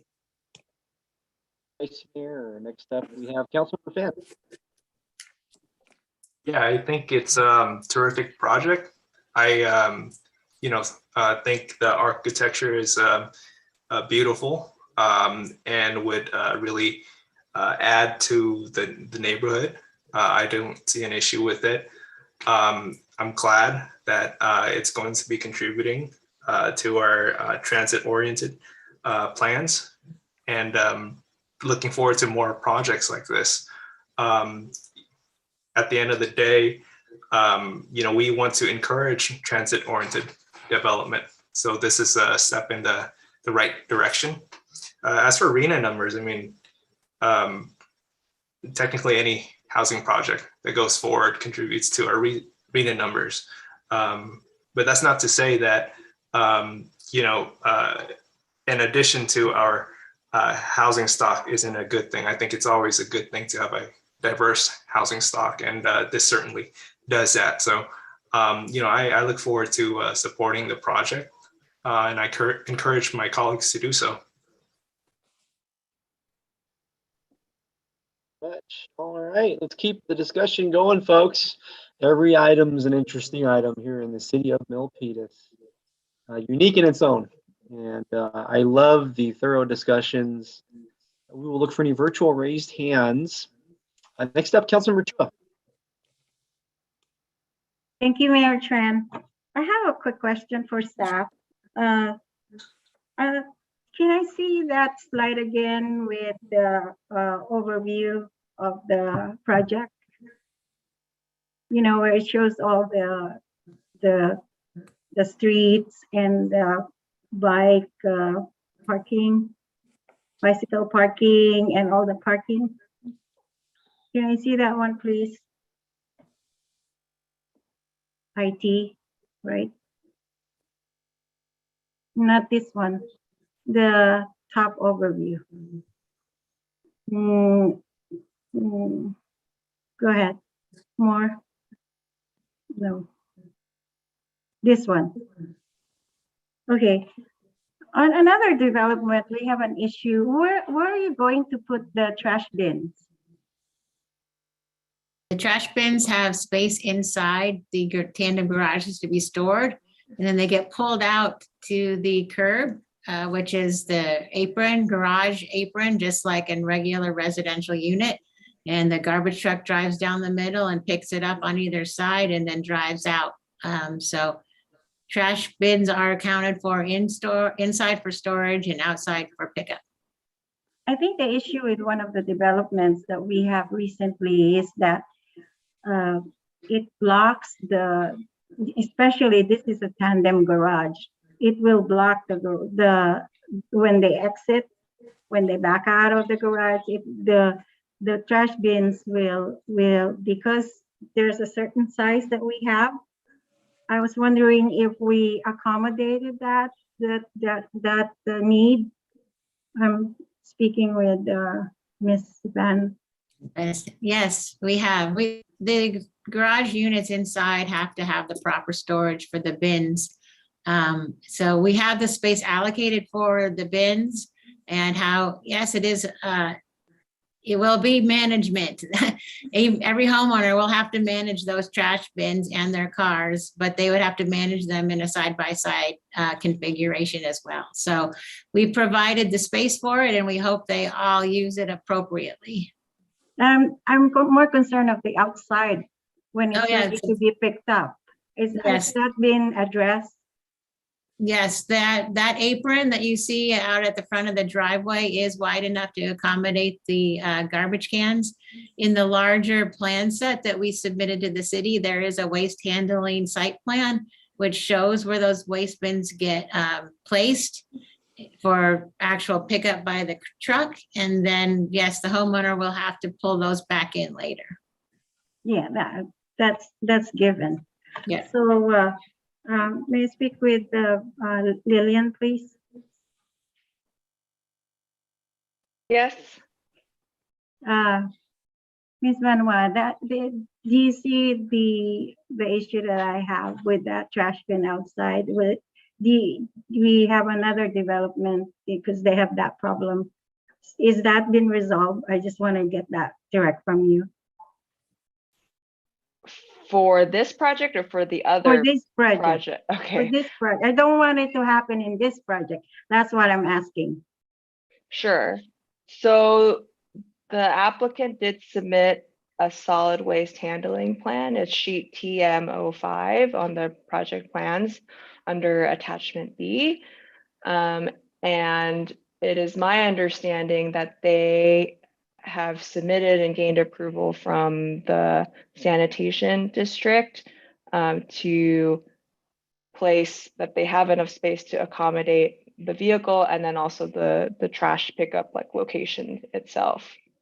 So, I mean, I think other than placing the trash bins directly in front of your own garage, I would assume that residents would place them to the side so that they don't block their own entry and exit into their garages. Is that what you're concerned about, or you're more thinking that they're going to be because of in the size streets? of no, I'm concerned about when they back out and we have one development that is like asking us to change the size of the trash bins because it won't fit outside Do you remember one of the developments? We have that recently.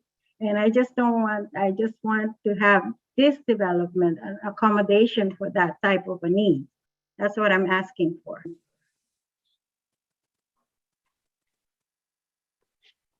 I'm not sure if So, okay. that's, So in that sense, there's no answer as far as I'm concerned. I think if I may, this is Leah again. We did have our plans reviewed by the waste management, and there's correspondence that documents that. So everything that we can do, I think technically, and we can set the project up for success, and it's accepted by, the waste management company. Again, bad practices by homeowners is going to be a subject of the HOA. And if someone is not, moving their own carts or, playing nicely on trash day, the HOA will be in charge of, enforcement and explaining the rules and helping. But as far as we can tell, we have met all the rules that pertain to trash management. Okay. My other question is for the staff. Ms. Banwa, on the SB 330, what specifically did this project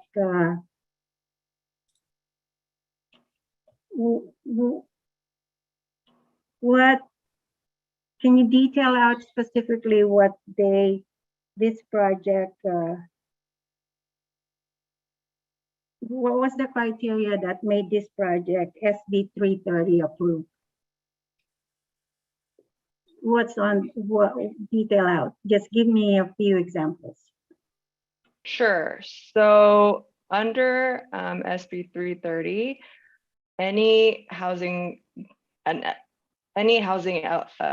eligible housing project is eligible for basically streamlined project review, and an eligible housing project is one that has all residential units and also complies with all of the local ordinances and the general plan and the objective design standards. So because this project complies with the general plan and the zoning, and the only items that they are deviating from our zoning ordinance, those items are covered, or they're eligible for these waivers under the state density bonus law, because the other part of their application is the fact, or by complying with the state's with the city's affordable housing ordinance, it makes them eligible for the state density bonus law provisions. And so the project is otherwise compliant with the general plan and the zoning ordinance. And that's pretty much all that is required of under SB 330. So I want to go jump in here, if I may, council member. Let's go to our director of planning real quick as well. He has his virtual raised hand up in conjunction with your comments here. Ned. Thank you, Mayor Tran. Councilmember Chu, this is on your previous question regarding the trash pickup, and I looked really quickly at the plans while we were talking. The plans do show, as the applicant indicated, a 4-foot apron, or that's a very short, a fancy name for a very short driveway, just outside the garage door. And the plans are showing, a diagram of the trash truck coming in. There is a 26-foot wide driveway court, and that allows for two-way traffic on that driveway court. And then in addition to that is this 4-foot apron where the trash bins would go. So provided that our local trash bins are not larger than that 4-foot width, they would fit in that apron and would not cause an issue. But I think has occurred at other neighborhoods, including the one where I live when I'm in Milpitas, where there is not a 4-foot apron. And I think that's the kind of the issue that you were getting at. But this one has been designed to accommodate those trash bins. Okay, that's good to know, because I don't want to get those emails from homeowners asking us to change the trash bins because it won't fit in their garage, outside their garage. That's my concern. Yeah, and then pertaining to your other question, not to go on and on, but the SB 330, as Lillian indicated, is really a streamlined review process more than anything. And provided that the project is consistent with the general plan and zoning, as we have shown, and or eligible for those waivers, the benefits of SB 330, and when we talk about streamlined review, means that once the pre-application or the indication from the developer, the city receives that, it locks them into a certain set of development standards, and they were able to do that. But it also limits the number of meetings that the city can have to review the project. And this is our second meeting. We had one meeting with the Planning Commission, and this is our second meeting. And I believe SB 330 allows up to 5 meetings. That was because some cities would, in addition to those 2 hearings, they would add on things like historical review and design review. And it was the state legislature attempt to limit the city's ability to add a bunch of meetings to slow down a project, is my understanding. So what's in the state density bonus law that they used that favored this project? You want me to do that, Lillian? Okay. Yeah. The state density bonus law includes affordability provisions that then unlock waivers that are available to the developer. And those waivers are available to projects that meet, in this case, a 15% affordability threshold among their projects. So just by meeting our own local requirement for a 15% affordable component of any project, most residential projects in the city will be eligible for those affordability waivers under the state density bonus law. So in this case, they've applied it to things like the parking is one of those issues that is addressed in the state density bonus law. So they've applied that here. Lillian, I've forgotten, we've looked at so many projects lately. Were there other areas where a waiver was required for this project? Anything required like height or setbacks? I don't think there were. So I think it was primarily just that tandem parking. Yeah, it's tandem parking and then the reduction of 1, I believe, guest parking space. Yeah. So they use it, this project use it for the tandem parking then? Correct. Okay. And you may recall, just for a comparison, you may recall the project at 308 Sango, which used those state density bonus waivers to reduce things like overall parking by 50%. And also they had some issues, I think, with setbacks. And so they were granted reduced setbacks in a slightly taller building. And all of those things are related to the state density waivers under the state density bonus law. Great. Okay. Thank you both. Thank you, Mayor. You're welcome. Great information. So I just take a moment here. So I just heard for the CUP, there's a parking piece. Can we go down the list of what kind of CUPs are on the table tonight? So just to clarify, the CUP is only for the condominium subdivision map. Mm-hmm. Okay.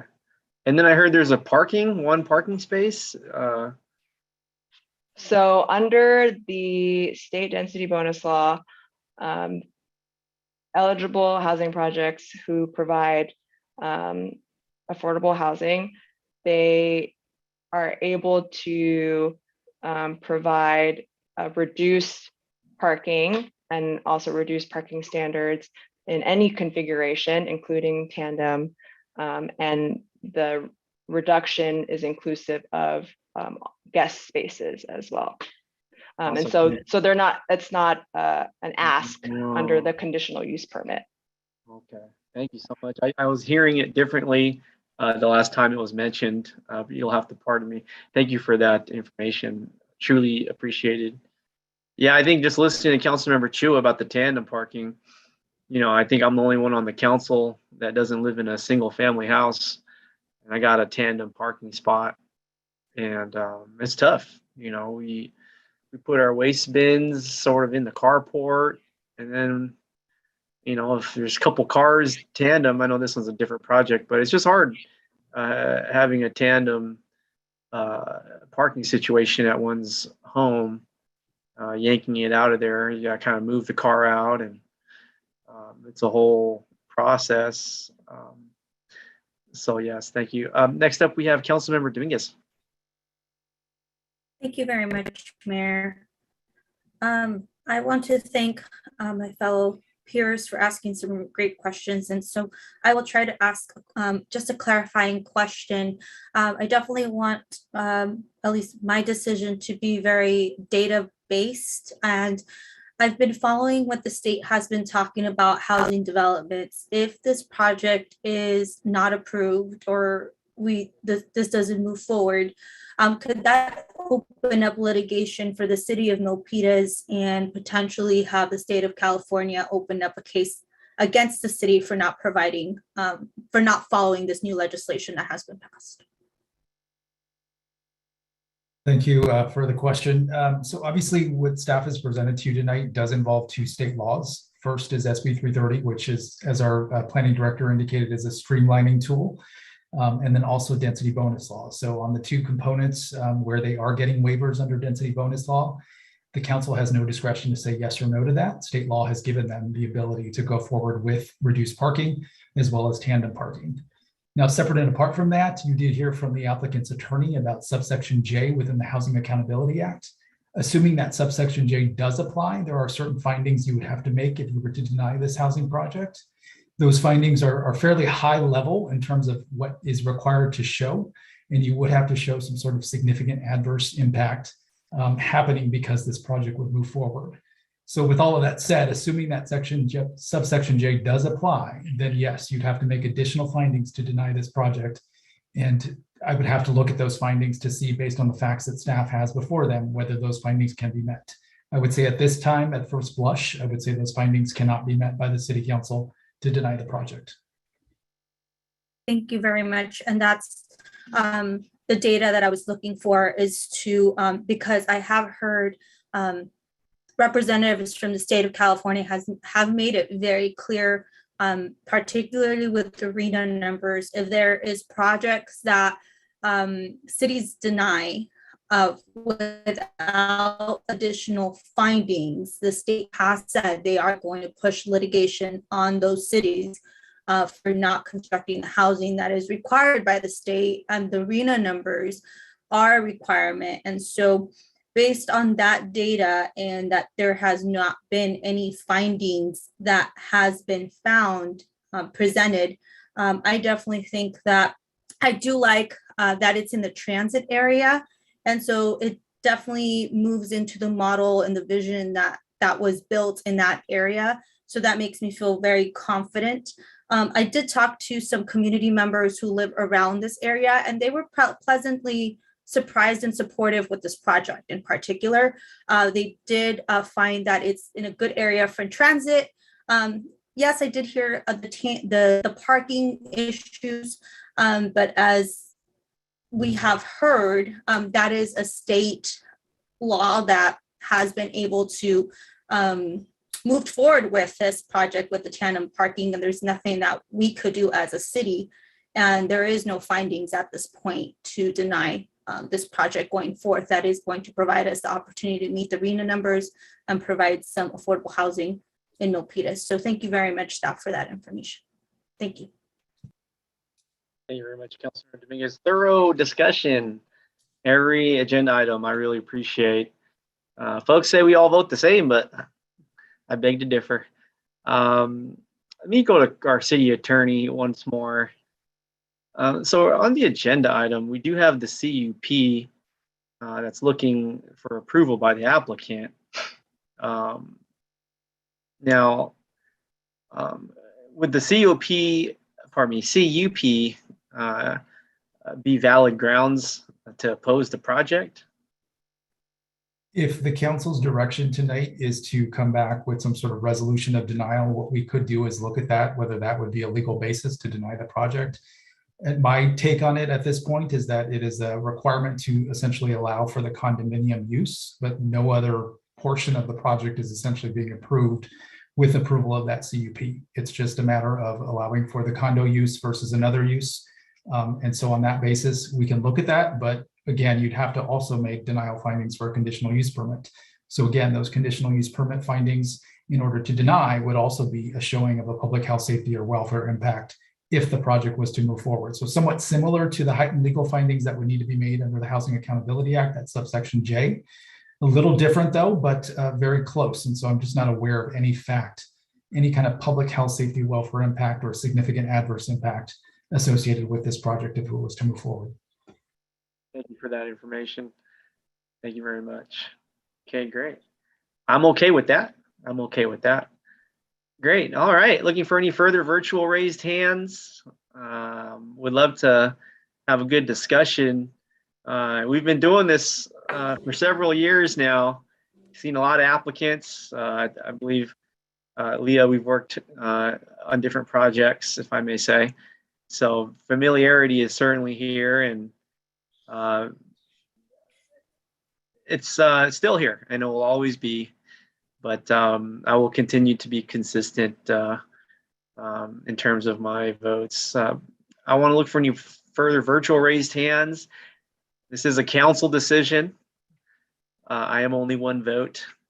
I want to provide the opportunity for everybody to chime in. Certainly, the item for tonight's public hearing. If I don't see any further virtual raised hands, I do want to move this meeting along. Okay, great. We have next up the Vice Mayor.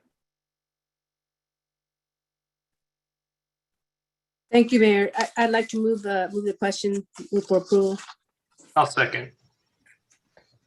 Okay, great. All right. We have a motion from the Vice Mayor to approve item number 12, recommendations 1, 2, and 3. And we have a second from Councilmember Fan. And so we'll go to the vote. Councilmember Chua. Nay, because of the tandem parking. Councilmember Dominguez.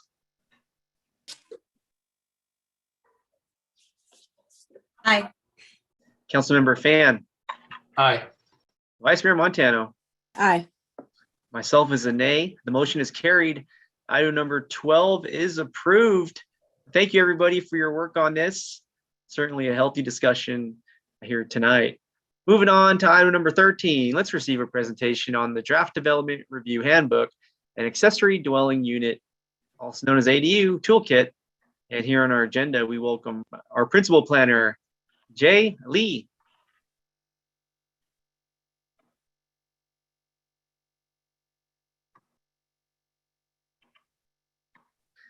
Give a staff a minute here. Perhaps Director Thomas, you can do a segue.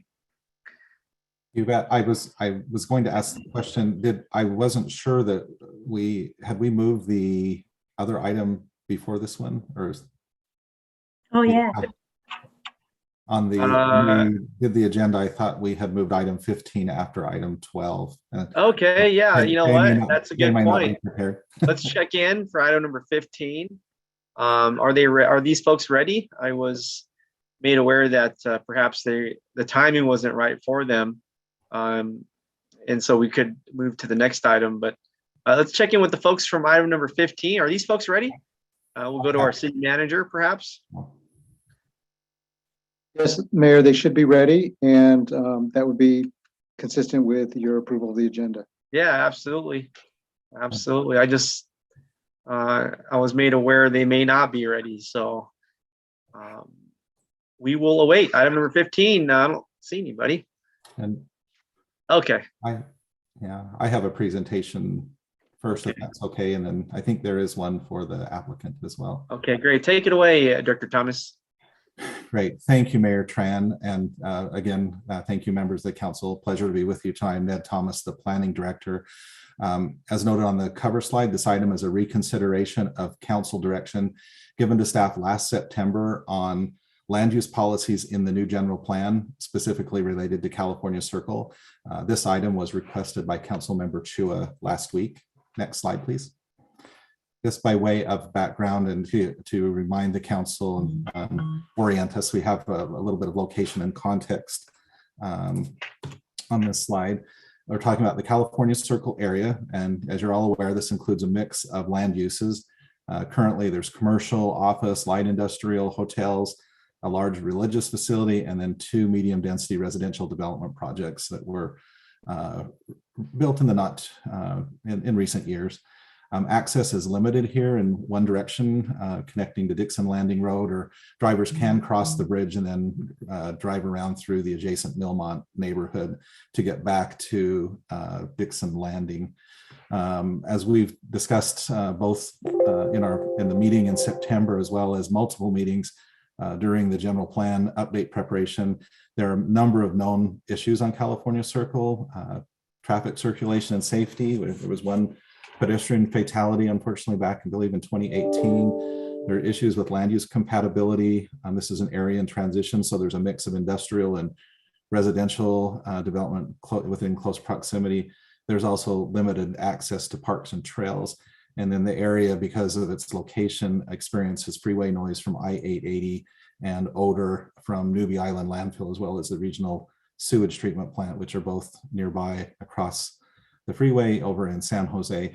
And I mentioned that the council considered conceptual plans for a proposed residential project at 1355 California Circle back in September. And this is, the site is located here, is outlined here in red. That discussion, I want to clarify, was part of the city's pre-application process. And I'll in a few slides, I'll describe what that pre-application process means. At the end of that discussion in September, council provided policy direction to the staff related to the general plan and also gave general feedback on the project.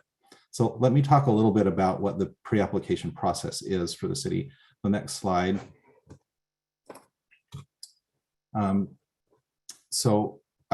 This slide, I'll give you a general overview pre-application process, and then in the next slide, I will explain how it applies to the project at 1355 California Circle. So pre-application means that the developer has not yet created full plans for the proposed project. So this isn't a regular development review project. It's preliminary in nature. The project plans submitted for pre-application are conceptual, they're not fully developed, and this gives the developer an opportunity to receive initial feedback from city staff before developing those more detailed plans. So it's really an opportunity that saves both time and money for the developer and the city by identifying any issues upfront that can then be addressed in the formal application. So for this type of for pre-application review, the city receives the application. They're usually very simple, maybe the elevations and a site plan, very conceptual. We circulate those to all of the other departments for review. Building, fire safety, engineering looks at them, and then we provide a comment or a feedback letter to the applicant within 30 days.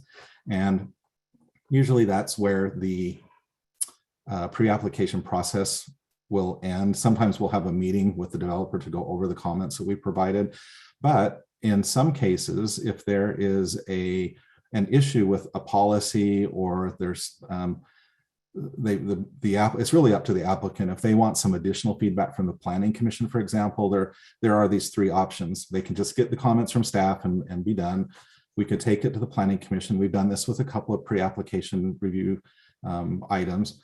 Or in this case, because as you'll see in a moment, the project at 1355 California Circle involved a policy question related to the general plan, we spoke with the applicant and decided that, yeah, it was good to get some initial feedback from the city council, again, with the idea of saving time and money for both the applicant and the developer by working out any of these policy issues and getting an idea where the council is and how they would like to move forward. It would be on the opposite side, it would be very unfortunate if a developer went forward with a full development package and it came to the city for review. We went through the process and it was something that the council couldn't support because of previous policy decisions that had been made. So the issue here, if we can have the next slide, please, was with the general plan.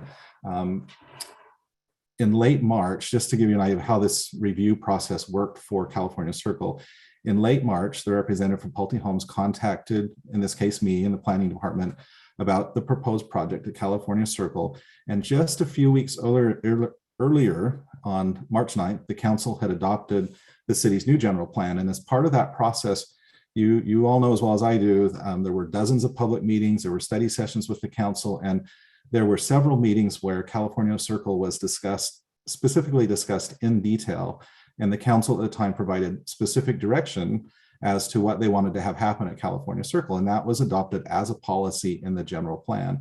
So with all of that as background, when I was asked, well, what about this project at California Circle, I informed the developer, in this case, Pulte Homes, regarding the new policy in the general plan and the discussion, all the discussions that had been held by the council that led to the adoption of that policy.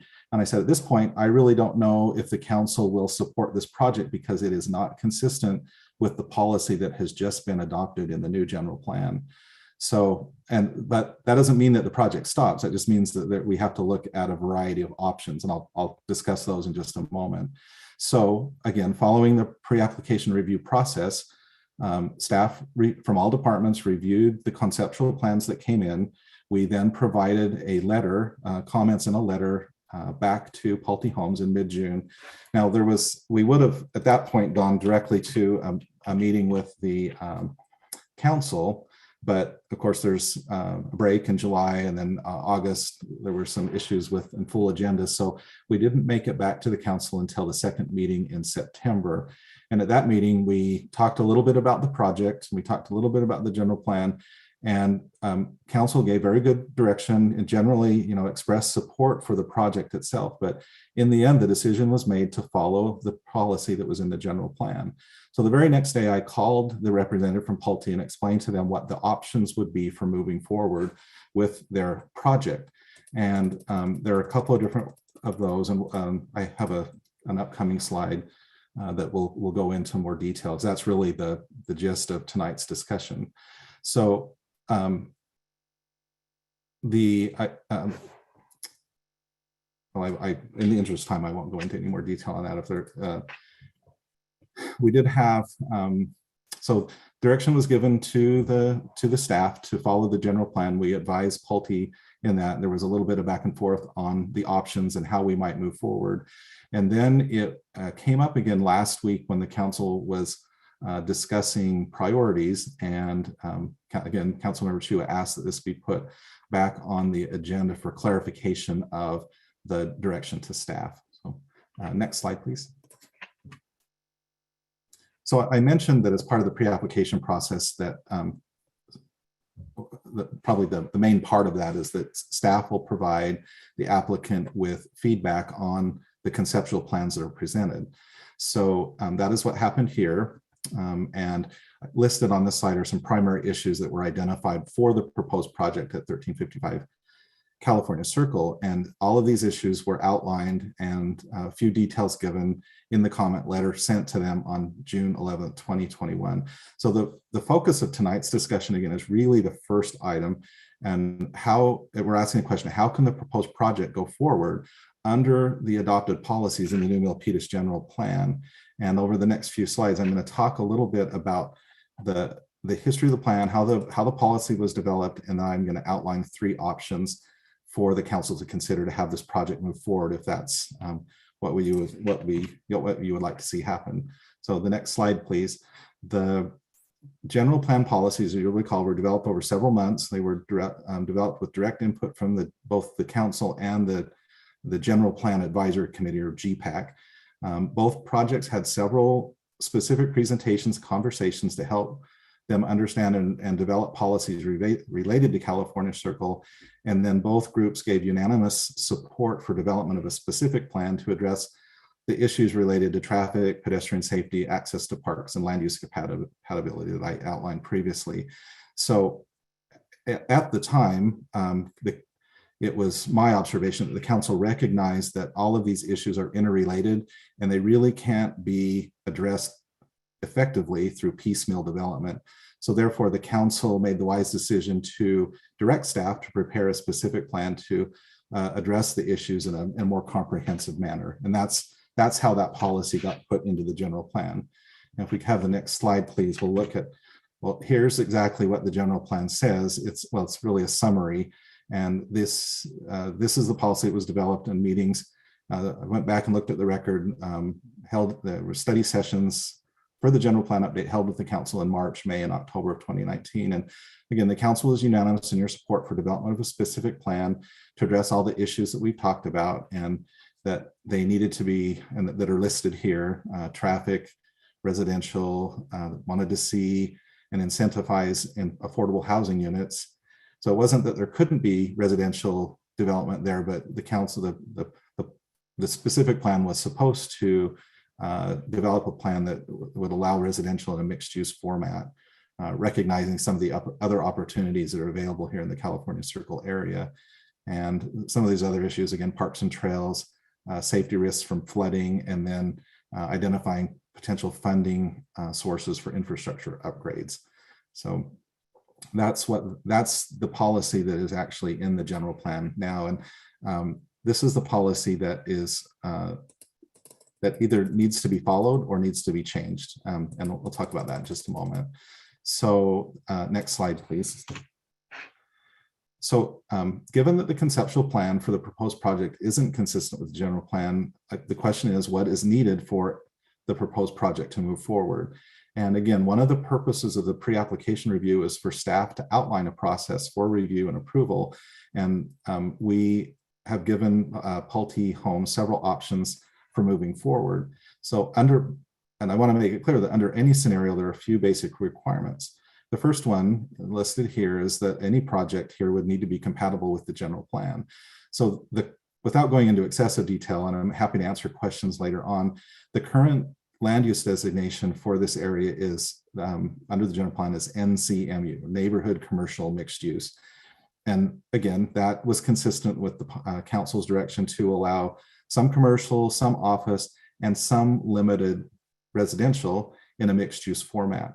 But this project that is being presented to you or was proposed as part of the pre-application process is a 100% residential project. And a 100% residential project at this location will require amendments to the general plan text and land use map.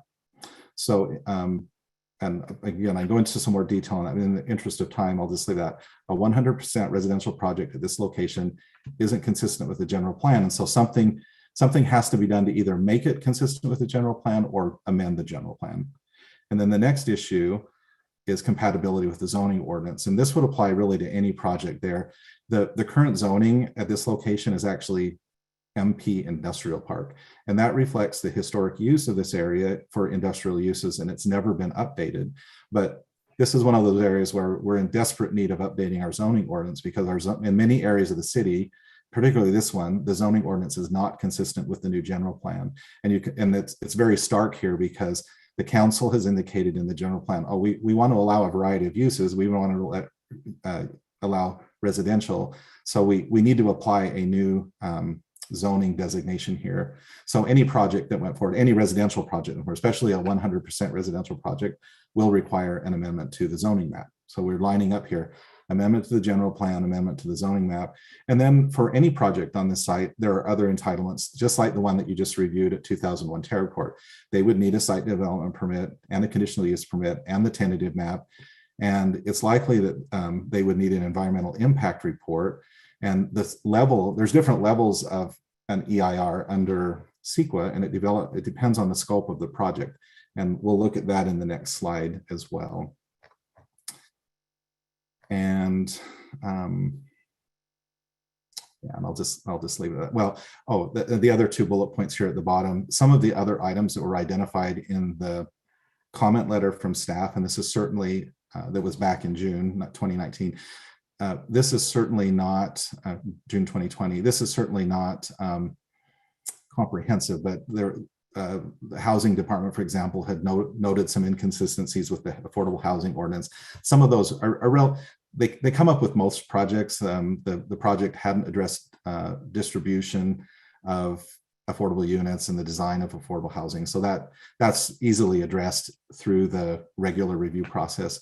And then these other issues related to traffic access and utilities and pedestrian safety, that could also be addressed later on in the regular review process. But again, part of the pre-application process, the purpose is to identify some of these issues so that they can be addressed if possible in the regular application.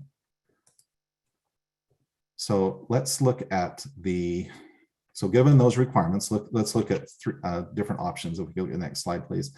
So the general plan under the direction of the council requires or calls for, envisions a specific plan, a relatively simple specific plan, I would say, because the geographic area is relatively small and there are some very specific issues that need to be addressed. So the general plan calls for that preparation of a specific plan. First option is if this project wants to move forward with no specific plan, again, we would have to amend the general plan text and the general plan land use map. The text calls for, specifically says we will prepare a specific plan for this area. So that would need to be removed. And the land use map also indicates that a specific plan will be prepared for this area. And the land use designations NCMU land use designation doesn't allow for a 100% affordable project. So that would all need to be amended. Those are two fairly hefty requests. And then in addition, as I noted, any project here will need to, going down the row here, would need to amend the zoning map, prepare a site development permit, a conditional use permit, and a tentative map.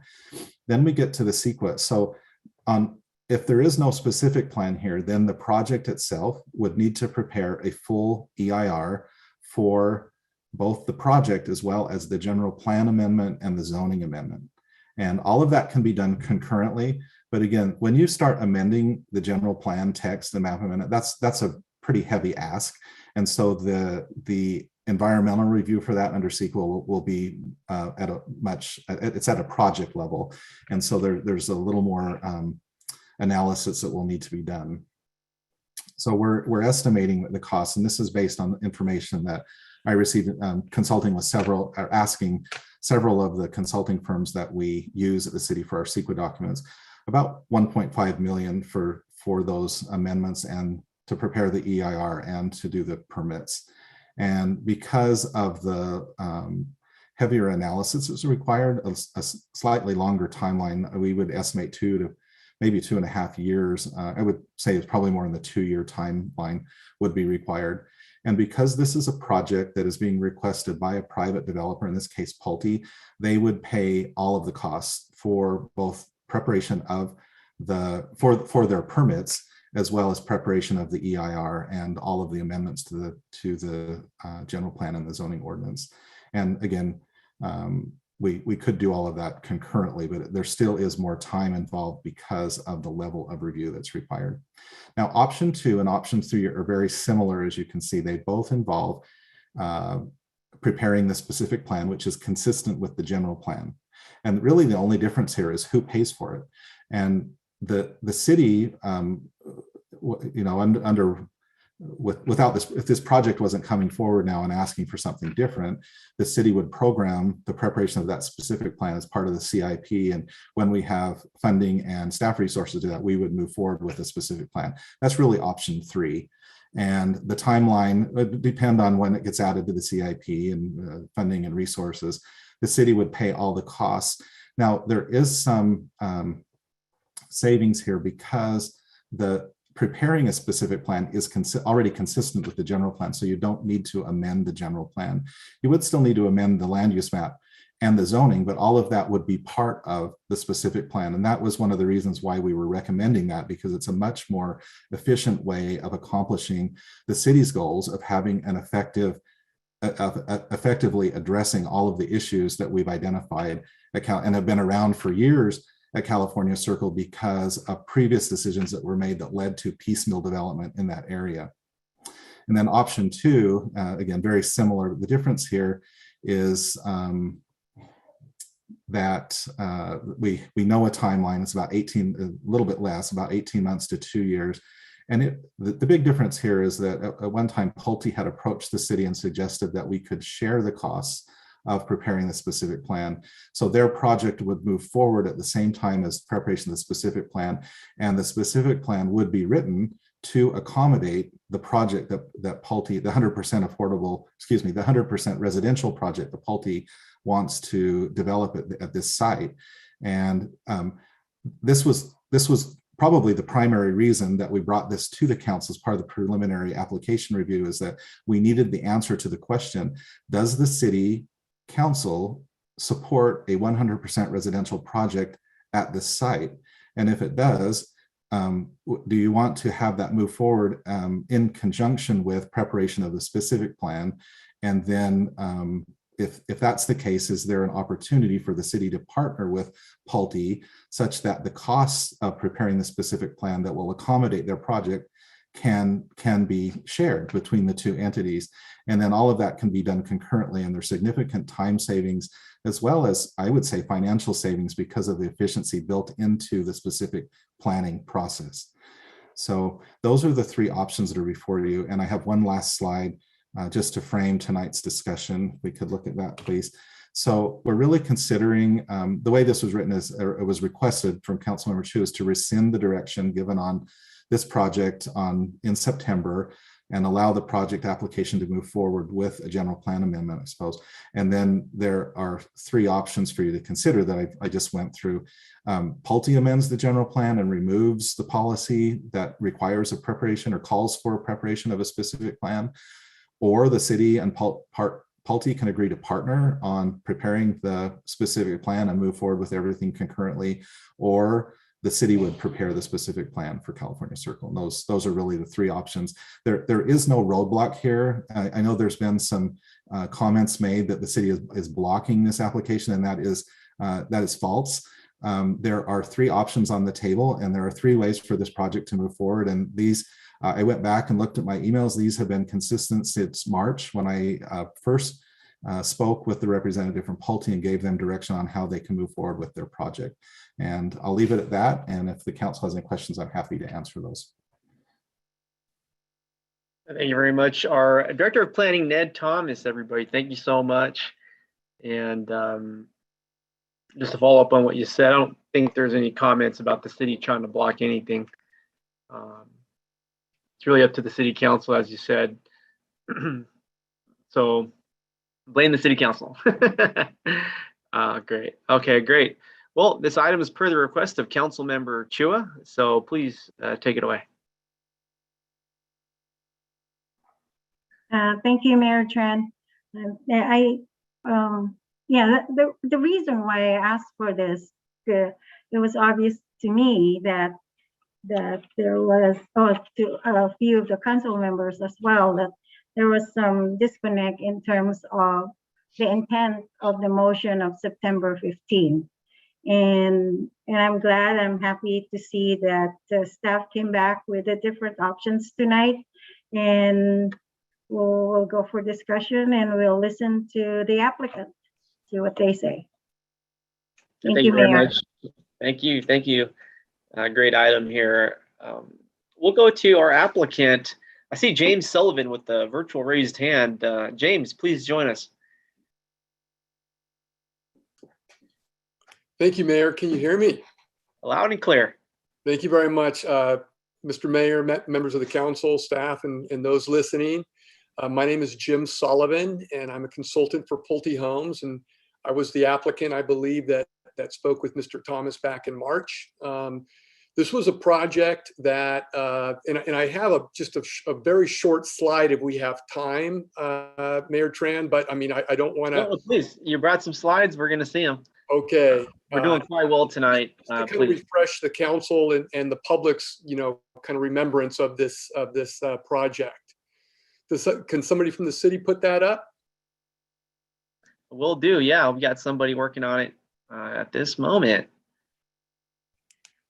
Certainly an interesting preliminary look at this proposed project. Yeah, and Ned was correct that it was conceptual in nature. I think that we included, some architecture, on the site. We didn't do full landscape plans or, any kind of amenities that would be included. Because again, it was kind of a preliminary. Conceptual, yeah.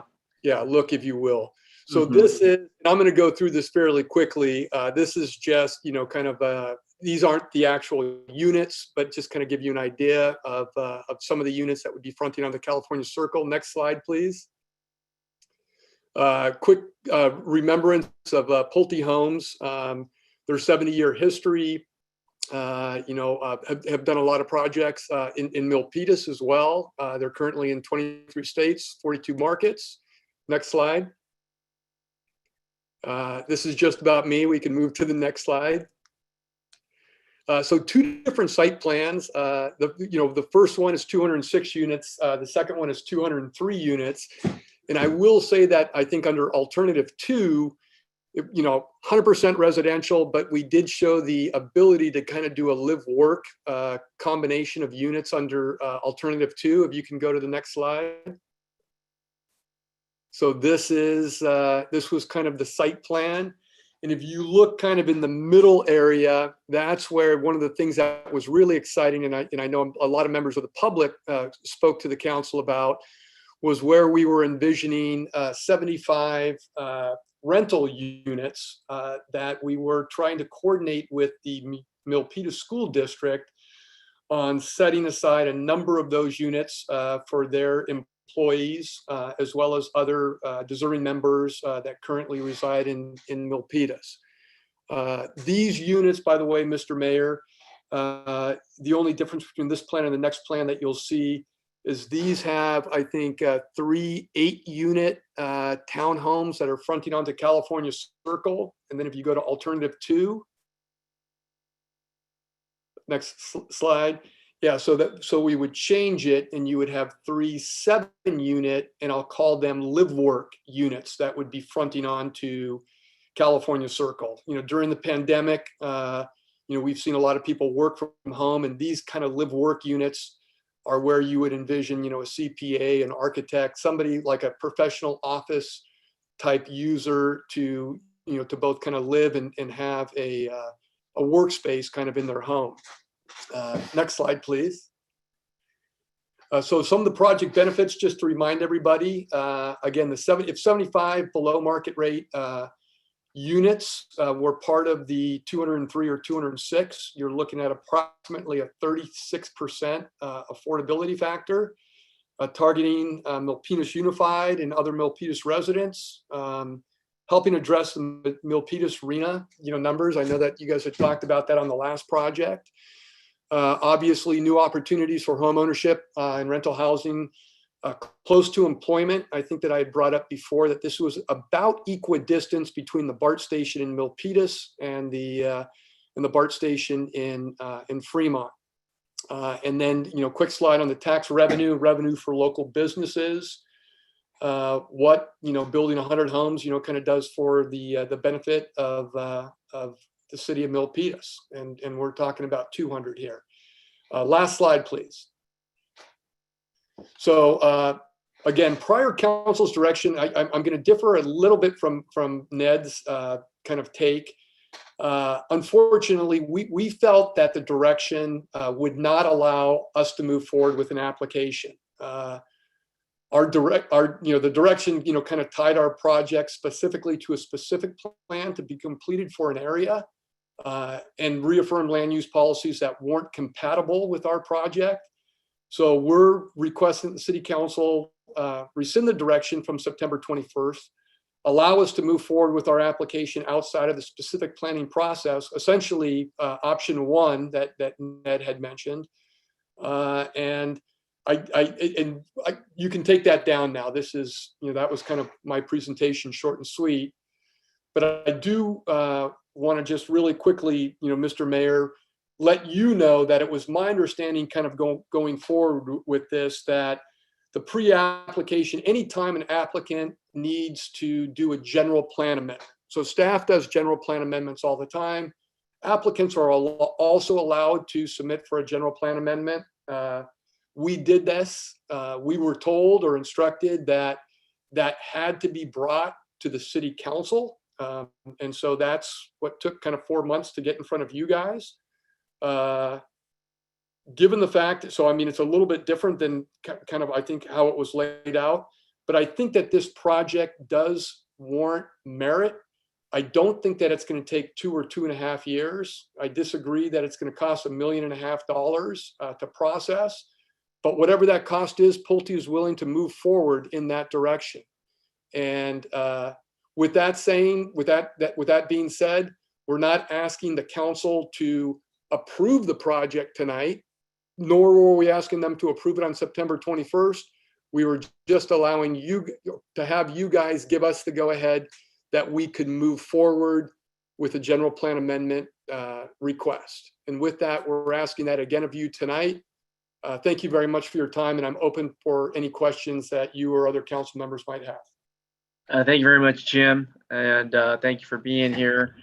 Let me go back to the person who requested the item, Councilmember Chip. And we'll wait for your mute microphone to unmute. Yes. Thank you, Mayor, and thank you, Mr. Sullivan. I would like to ask the Ned, Mr. Thomas, to please just show us the different options again, and I would like Mr. Sullivan to comment on each one of them, please.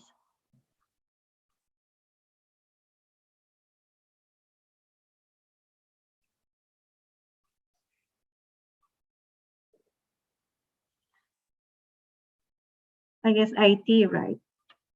Yes, yes, yes. I kind of remember it. It's all right. We'll do you better than that. Yeah. Yes. We'll put it up so everybody is on the same track. Okay, so as far as commenting on each option, okay, so option number one is what we would like to be able to move forward with. Obviously, Pulte pays all costs. That's always a good thing. Again, the timeline and the cost that Mr. Thomas has kind of put in, I think, are on the high and on the long side. I will say that the current review of amendments and permits do go forward, and so that's one of our strong points. That all of the general plan text amendments, general plan amendments, zoning amendments, as Mr. Thomas had pointed out, the zoning currently doesn't match the general plan, so that needs to be fixed anyway. And the tentative map, all of those things in the EIR, they all happen simultaneously. So I think, last time on September 21st, he had mentioned that, it was going to take 18 months to do all those things, but made it seem like they had to go one after the other. They can all go together. Option two is interesting, and I do want to state that originally I was told, and maybe this was erroneously, but that for us to go for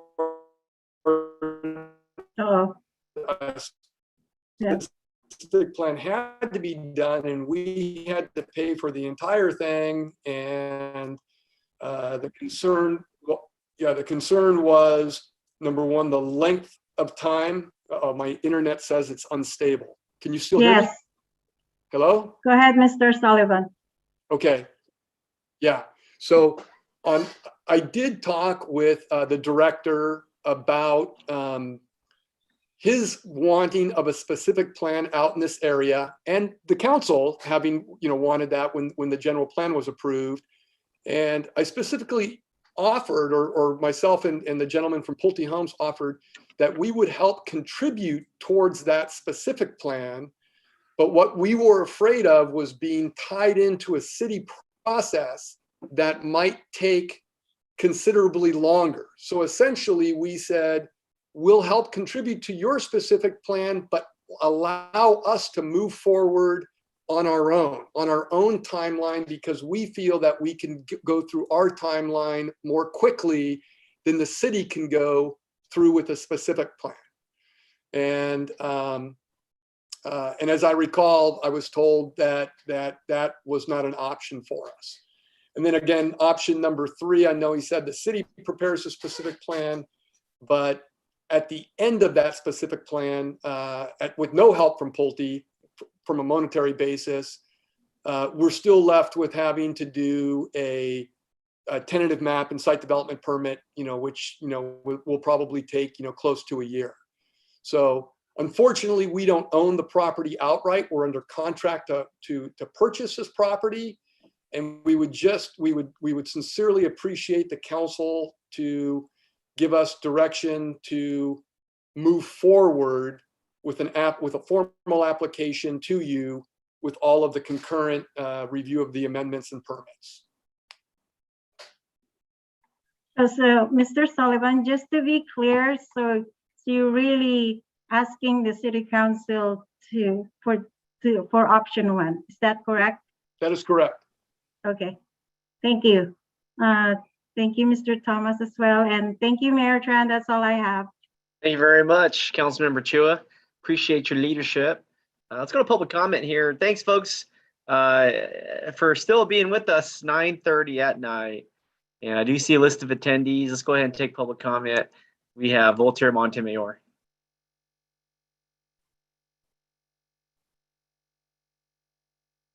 I'm behind. I'm muting it. Anyway, there's a determination. There's a hope, big hope, arising from the public, and regardless of the, I don't know, amendments, maybe encumbrances, still there's a determination on the developer and everybody. So, yeah, they all want the approval. I mean, to make it, to start it. So, let's coordinate. Thank you. We will. Thank you. All right. Okay. Any further public comment here for this item? Item number 15 that has been moved up. Okay, great. I see no further public comment. Oh, let me pause there. We have Barbara Jo Navarro. Welcome. Well, as Ned knows, we had a group of citizens review the general plan, and we went through it in depth before it was approved, and we love it. And there are some things that we'd still like to see, like you mentioned earlier tonight. Some of the zoning needs to be in line with the general plan. So our feeling is that we should stick with the general plan, and we should request a specific plan, as the council had suggested in the last meeting. And option 2 looks very good, and it would be wonderful if the company would consider that option and they could work together to select option 2. Thank you very much, Barbara Jo. Appreciate you. Okay, great. Milpitas family in the Zoom building tonight. Fantastic. All right, public service, and we're doing it together. I appreciate it. Okay, great. Bringing it, let's see, actually, let me pause right there. Any further public comment, folks? All are welcome. Certainly a fun type of public service here during the council meeting, and getting feedback and input, criticism sometimes. Okay, great. Public comment. All right. I'll bring the discussion back up to the dais. I'm a unique person. Something about affordable housing makes me want to do some backflips. And, I think I'm doing a couple backflips for this particular project. As noted in the slide, and I've previously met with the applicant as well, or soon to be applicant, whichever the stage is. About a third or more, just about a third or more of the units are affordable. And that's more than double of what the city's requirement is. That just gets me to change. And so for this item, I want to continue to support it and support it tonight. I want to thank the council member, Evelyn Chua, for bringing this to attention tonight. We're spending time on it. And it's just the affordable housing is just really what changes everything for me. If it wasn't for the affordable housing number that's being displayed, I would vote no, but I'm voting yes. This is similar to the project that was on Sango, I believe, the 100% affordable. I'll just do things differently for affordable housing. And I would hate to live in a town where we didn't have a mix of different type of housing, such as affordable. And that's what I love about Milpitas. We do have diversity, and that includes all socioeconomic levels. I look forward to seeing this project move forward here in our city with all the concerns being addressed, to which the applicant we'll do in good faith. So let's go to the next person here. Vice Mayor Montano with the virtual raised hand.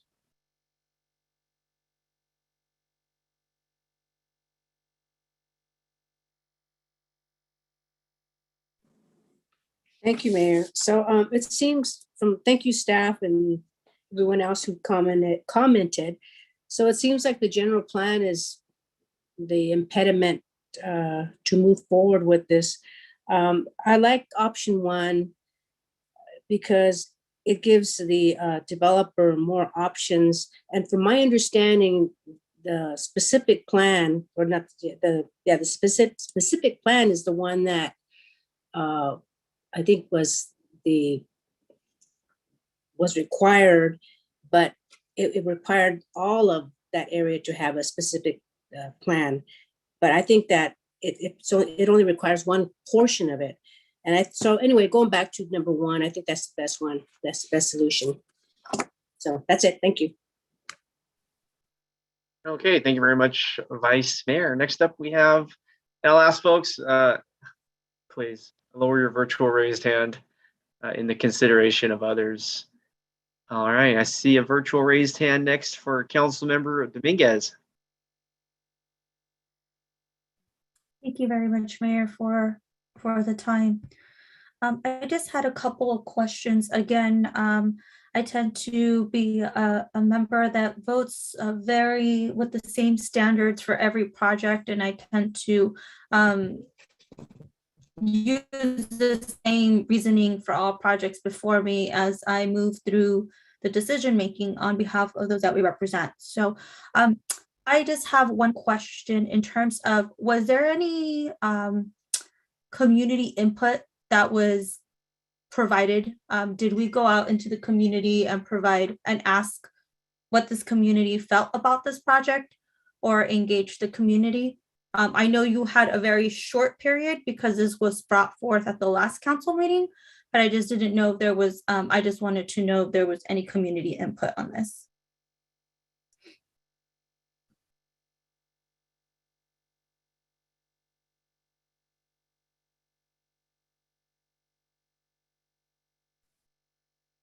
Jim, is Jim there?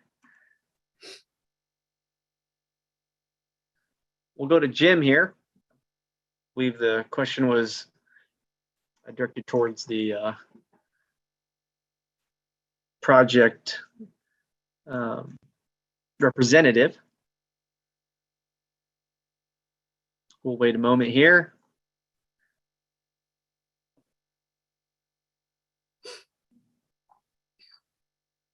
Okay, I see a virtual raised hand. Let's go with the consultant, Mr. Gomez.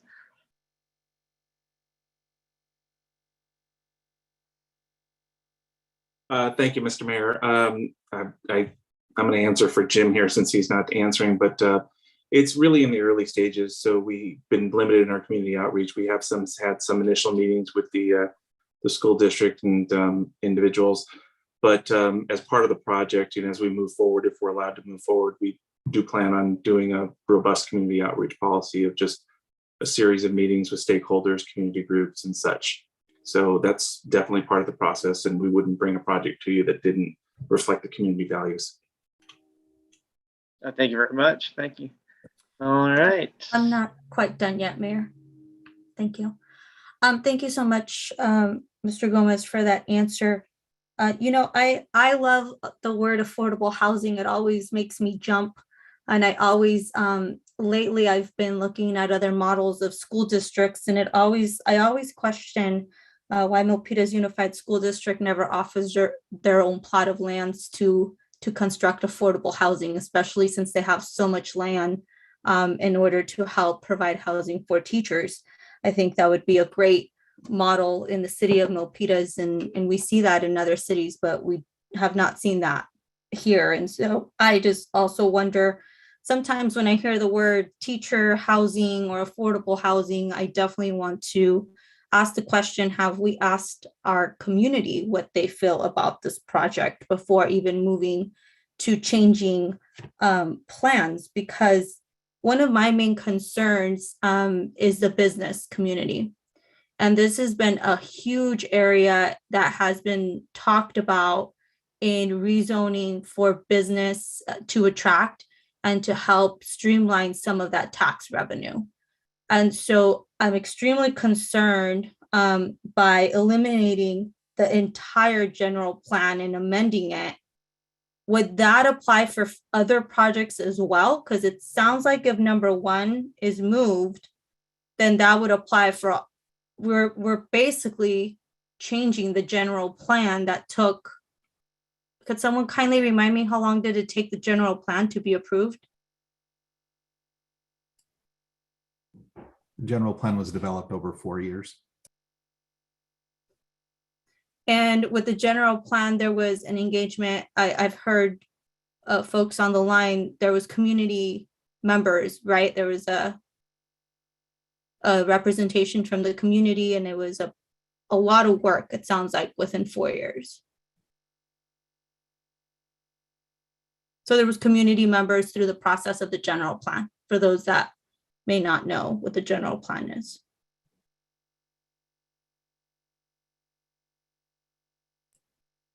Yes. Was that a question? Yeah, sorry. Just want to know if there was community members in that engagement process.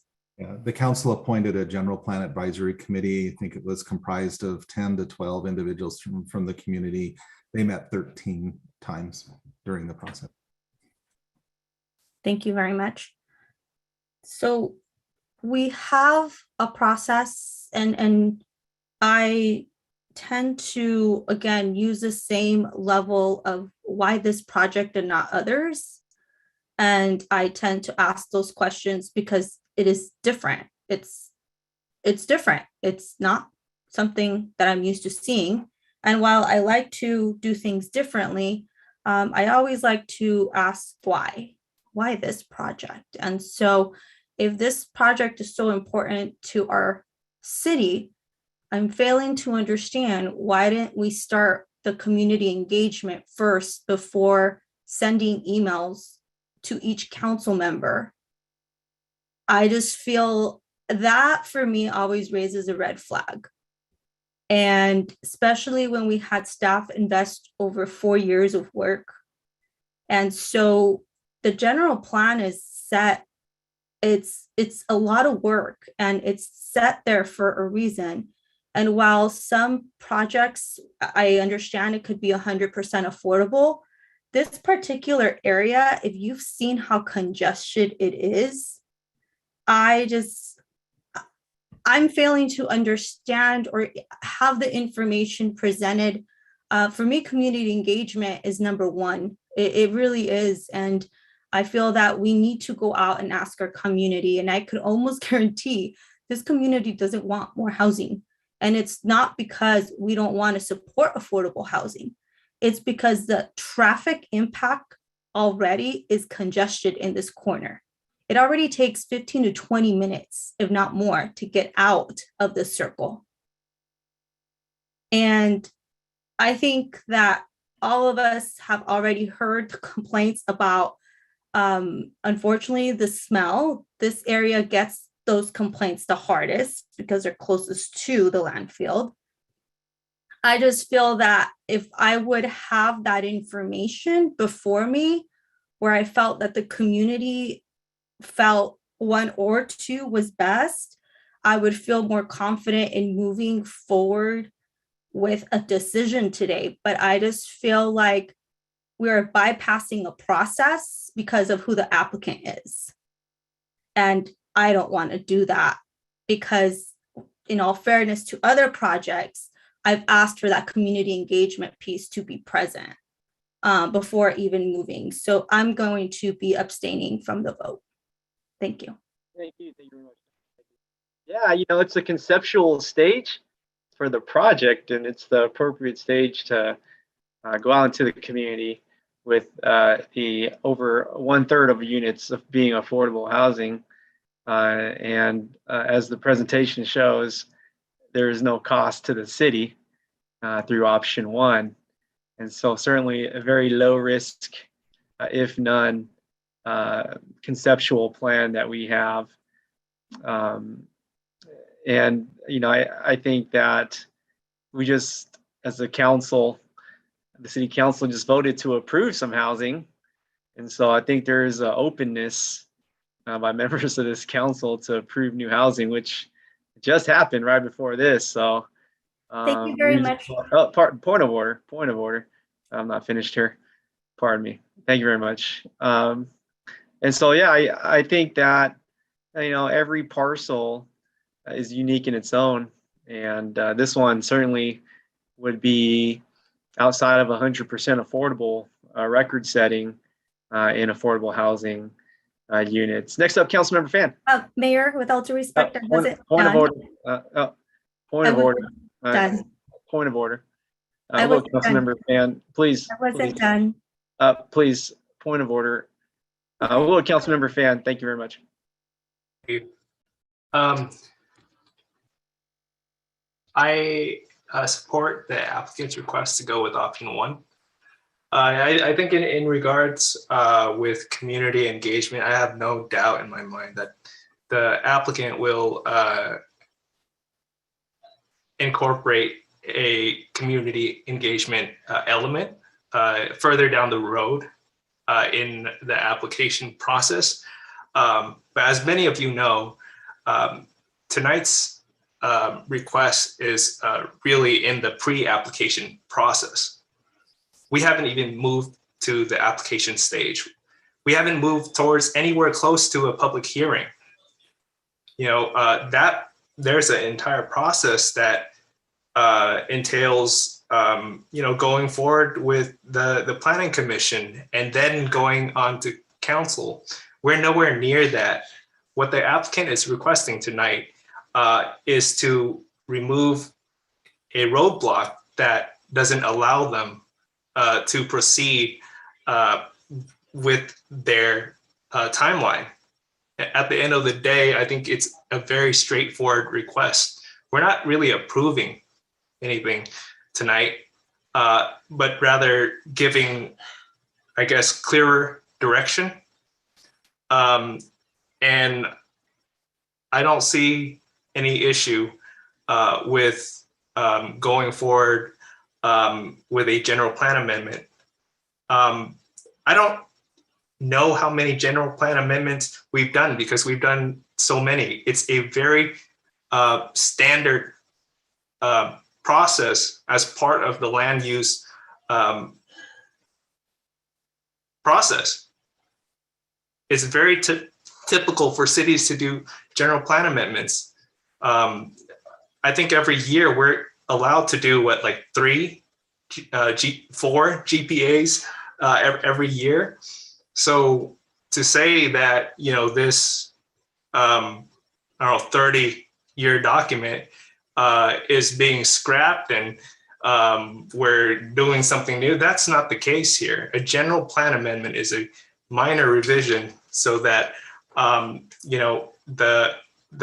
plan can be more in line with the developments of today.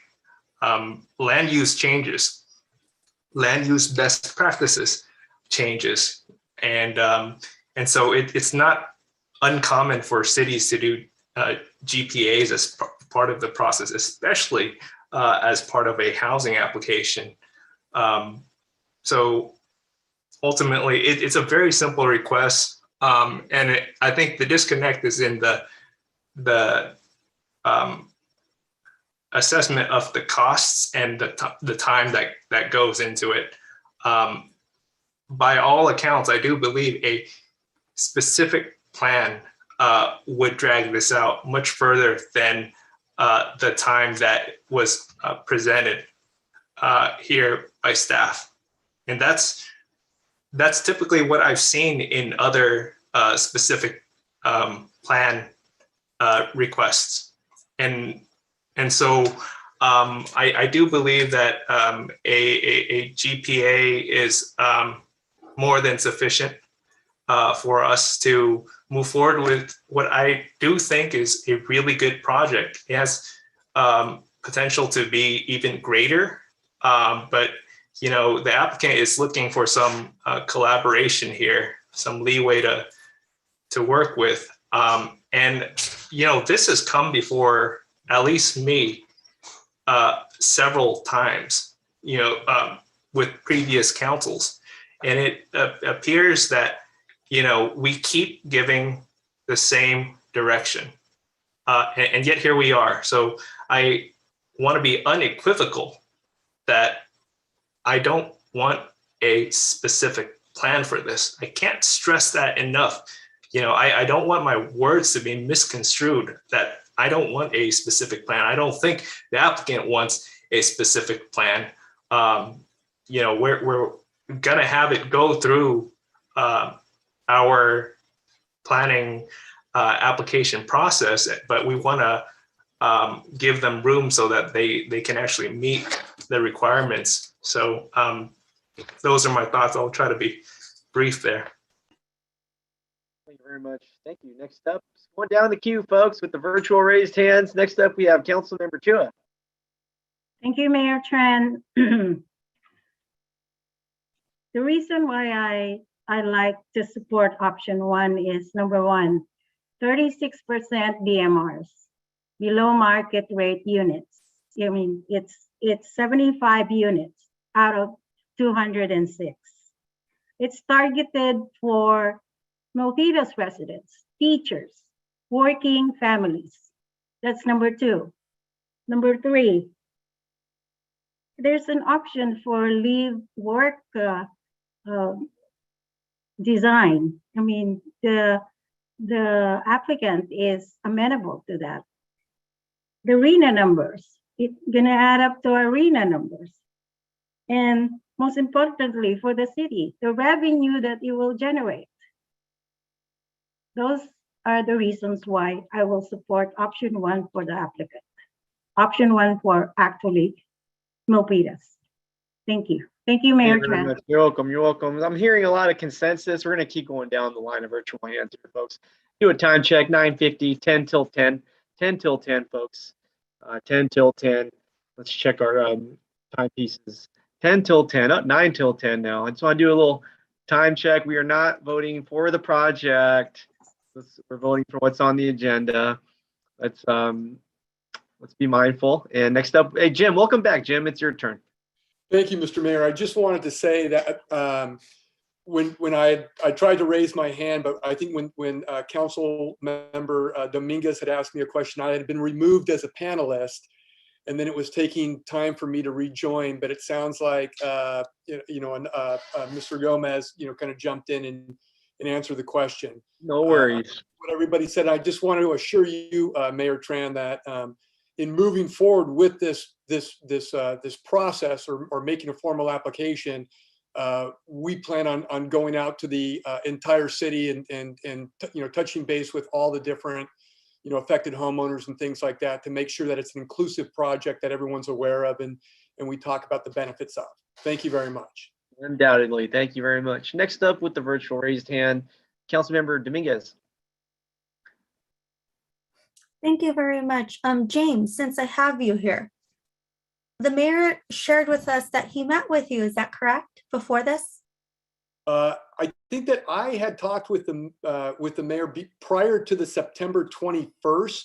When it originally kind of came to council, I think, as I recall, I had reached out to all the council members just to introduce myself in case they didn't remember me from some of the other projects that I've done.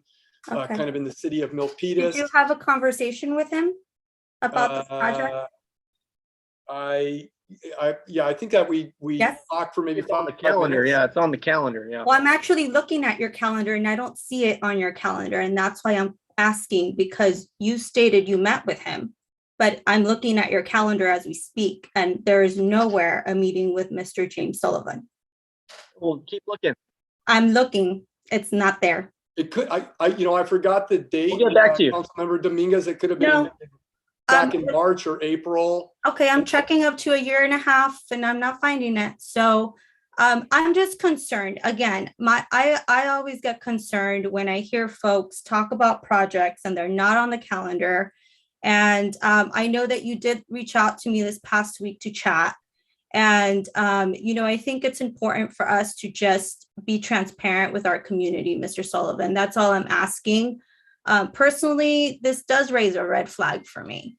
And I hope you understand my perspective, right? Where we're changing the general plan for one project. We've never done that. And it's 4 years, at least in my perspective, right? With all due respect, it's in my perspective. This is my perspective, Councilmember Fan. And I see you shaking your head. With all due respect, it's just my perspective. We're all going to agree to disagree, right? And it's not for me. I'm just sharing with the community why I am abstaining. And this has been traditionally my abstention. If there is no community feedback, even starting the process, I just don't have the information to make a decision on it. So it's not saying no, and it's not saying yes. It's just saying I'm getting information that's not matching. The mayor stated that he met with you. I don't see it on his calendar. You're stating he met with the mayor. Well, what was that conversation about? Because I don't see it on the calendar. So that's all I'm saying. Let's do a point of information. Let's go to our Director of Planning, Ned Thomas. With all due respect, I wasn't finished talking, Mr. Mayor. I actually have a question. Point of information, please follow the rules, Robert's rules. Okay, point of information. We'll go to our Planning Director, Ned Thomas here. Based on the comments from Councilor Dominguez about the general plan amendments, can you let us know here at this point of information the history of general plan amendments in recent years? Well, the current general plan was adopted just under a year ago on March 9th, and it obviously has not been amended, so none for the current general plan.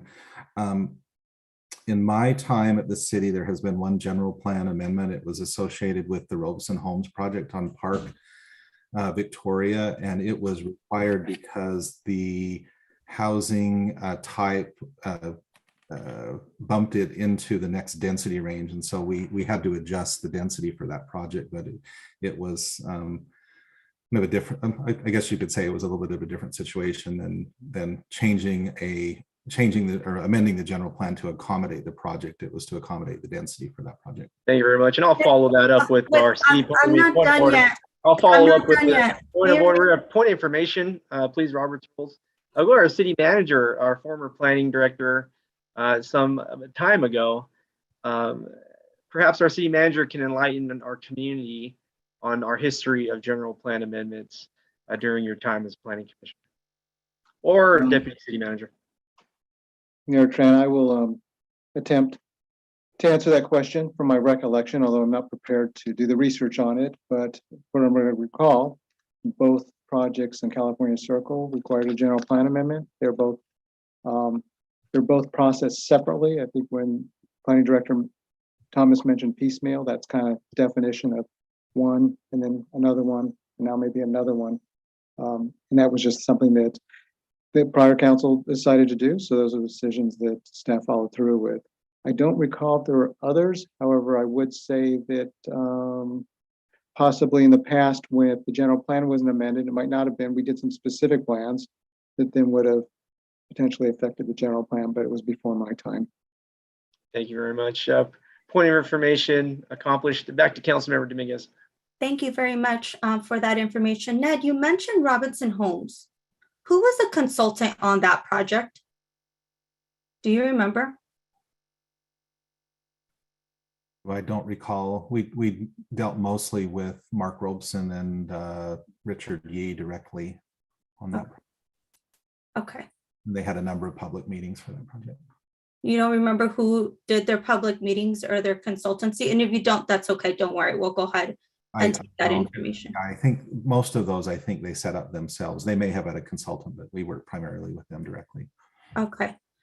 Perfect. Thank you so much. I really do appreciate the community's feedback. I am getting some emails and I completely agree with you guys. I think that we need to be transparent and we need to hold just each project, in my personal opinion, again, to the metrics that I follow as a council member and how I make my decisions. And I hope that we're all different. And I think this is one of those projects that we all just have to agree to disagree. And personally, I just don't feel comfortable making a decision on something that just came through last week and we're pushing when we haven't done that for other projects. And so I think that not asking for a specific plan is not something that I feel comfortable with, but I am going to do some research on the Robinson homes, because I think it's really important for us to see if there's any oversight in consultants. And I think that's something that we have heard the city of Milpitas say over and over again. It's affordable projects are great, housing is great, but who's behind these projects and why? Why is this one getting rushed when others are not? And so with that, I yield my time to my colleagues. Thank you all very much. Thank you. The council member is done. And just for the public's information, we're not voting for the project tonight. We're not voting for a general plan amendment tonight. We're just simply providing the project representative options as it was on the slide. And I think folks want to know about transparency. Well, this is like a conceptual stage. It's not even, there's not even so many things. We're not even there yet. So if anything, tonight's agenda item will allow the project representative and their group to go out into the community. And so I'm happy to support this item tonight so that these fine folks can go out into the community. I'd hate to stop them. I love when these meetings happen. Hopefully the COVID surge will decline. And these folks can go out and provide every opportunity, Zoom, in person, whatnot, so that these folks want to come out. So another motivation for me to support this item, as we will not be making any changes to the general plan in terms of amendments or even approving a project. So over 1/3 of units affordable. Hello. Okay, next up, Councilmember Chua.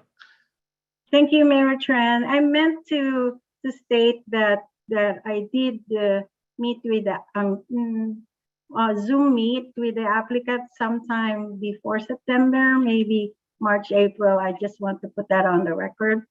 I put it on my little notes, but I still forgot. And I also had a phone conversation with the applicant, and that's all.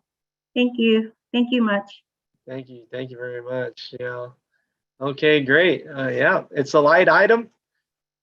Great things can happen. Nothing can happen. You never know. But tonight, I will be supporting this item. Councilmember Chua, since this is your item, I believe we've heard public comment. Thank you very much, folks, for tuning in. Councilmember Chua, why don't you take us away with the motion if there are no further comments? I would like, Mayor, do we rescind the original motion of September 15 and make a new motion? Yes.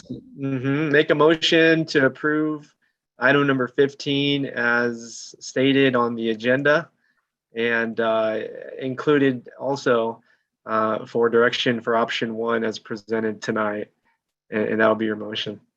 I'm gonna go to City Attorney Chris Diaz to guide me on, because I know there are 2 steps. Please go ahead. Thank you. Thank you, Councilmember Chua, and thank you, Mayor Tran. I think Mayor Tran had it correct. I try. Looking for a motion to rescind the prior direction, and then assuming your vote is for option 1, to direct staff and the applicant to explore option 1. Oh, and I want to make a friendly amendment. Oh, okay.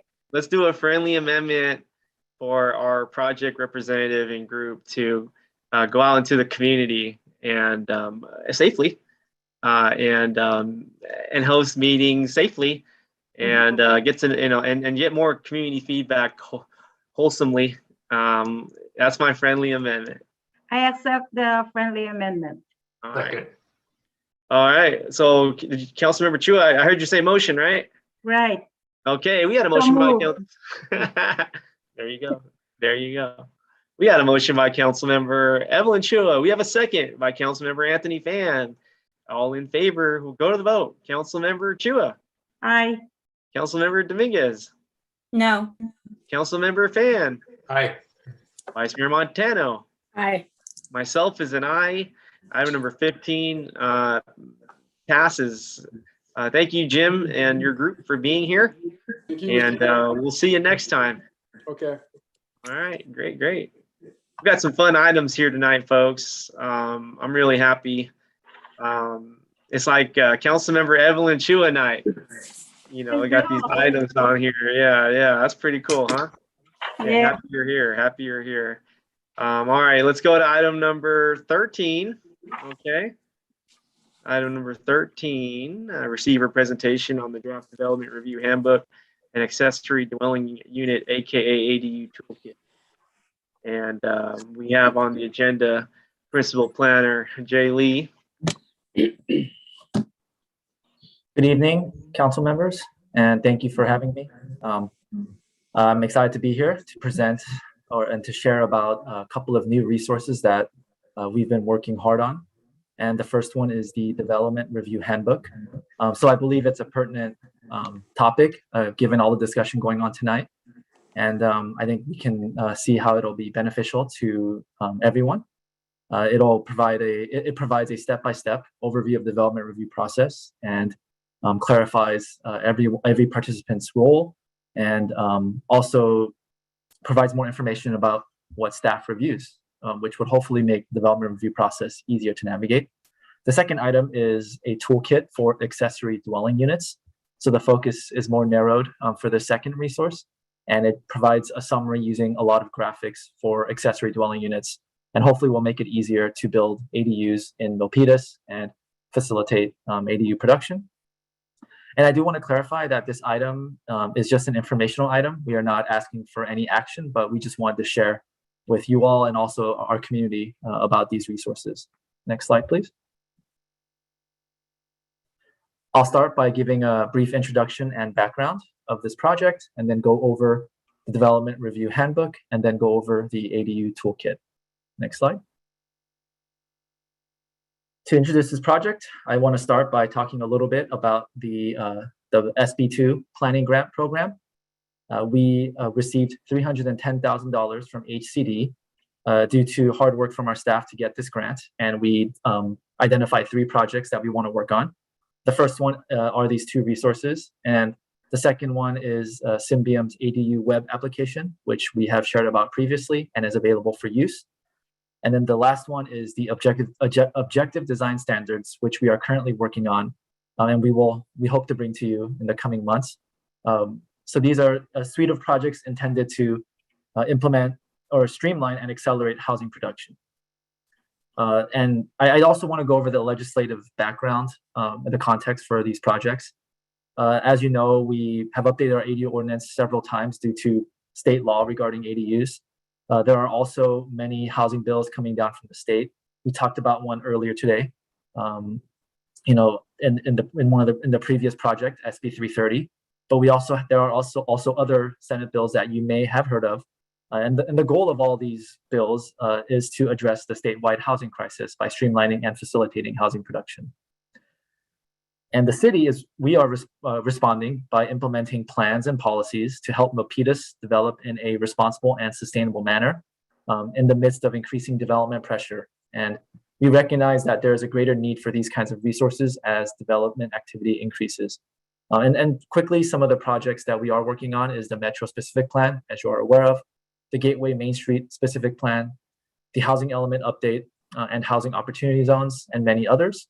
But you know, as we respond to the state's regulations coming down, you know, we do believe that these 2 resources in particular will help us navigate these exciting times, but also challenging times.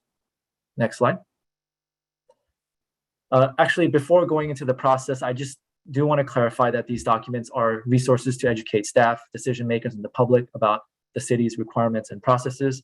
Unlike official policy and regulatory documents, they do not require approval at a public hearing. Think of them more like an informational brochure or a handout. And also, the scope of work did not include implementing any changes or improvements to our processes. This doesn't mean that we wouldn't be happy to discuss ideas for improving our processes through another format. We'd be happy to do that. But the purpose of these resources is to capture our existing process and the goal of this presentation is to just introduce these helpful resources. Oh, and for the process itself, we started with background review and recommendations. So we reviewed existing regulations, policies, and processes, and we also reviewed best practices. Then we conducted stakeholder outreach. Unlike development projects, like we've talked about, or other land use plans, these educational and informational resources, really just to capture what we're currently doing. So the focus of the outreach was on staff, the staff that is involved in the development review process, to ensure that we have clear and accurate information. We shared this with the development review committee, composed of our staff involved in the review process. We've gone to the planning commission. We've also gone to the developer roundtable to provide updates. So we are here before you today. In the next phase of the process, we worked on the draft development handbook and ADU toolkit. Of course, this involved a lot of review from city staff throughout the entire process to just make sure our information was correct. And then we are here to, based on feedback from the development review committee, to finalize these documents and then provide clear and accurate information as we launch these documents, these final documents for the public. Next slide. So I want to first talk about the development review handbook. As you can see, the feel of the handbook is to be user-friendly and to have a little bit of a comic book feel, where it can kind of bring a admittedly complex and sometimes dry topic to life. And the next slide, please.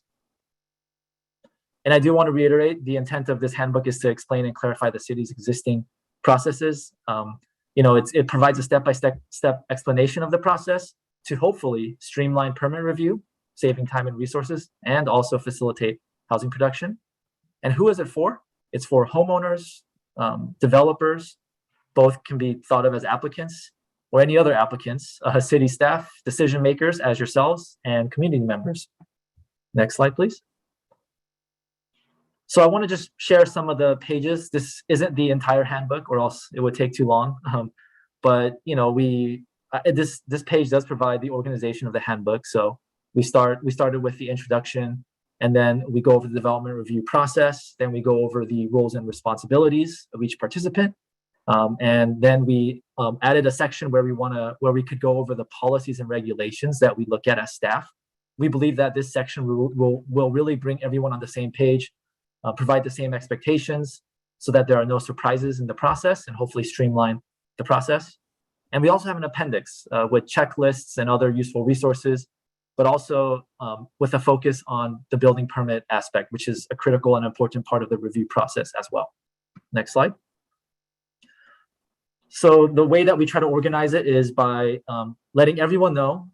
You all may be familiar, and many others may be familiar as well, but not everyone is aware that the planning review comes first, planning permit first, and then the building review and building permits next. The planning review is for design. The building review is for construction, to make sure that it can be safely constructed. So we want to make this clear. Next slide, please. We also try to find a good way to categorize projects. There are your simple projects that could go straight to the building department. And there are even other simple projects that can go to planning first, but the planning review is generally quick for these types of projects, and administrative review at the staff level. So we categorize both of these types of projects as simple projects. Then we have our complex projects, kind of like what you've seen today, which involve CEQA and also a public hearing. So the handbook focuses on the full process, but as you can imagine, the simple projects can, it won't involve every single step in the process that we outline, but it will involve some of it. And we try to be as clear as possible, depending on what type of project that you have. Next slide. This is the full process at a glance. So we hope that graphics like this will just make everything a lot more clear and transparent to everybody. These are the 5 steps. Pre-application, as we've talked about, the actual plan review process, and then hopefully approaching noticing and decision making. And then once the decision is made on the planning entitlement, then we move on to the building/construction phase, where the applicant gets building permits and then is able to construct with city inspections along the way. Next slide. So I just wanted to show one of the steps. This is step 2. So each step has a page like this where it goes over the details, the relevant details, but also the key players and what each participant does.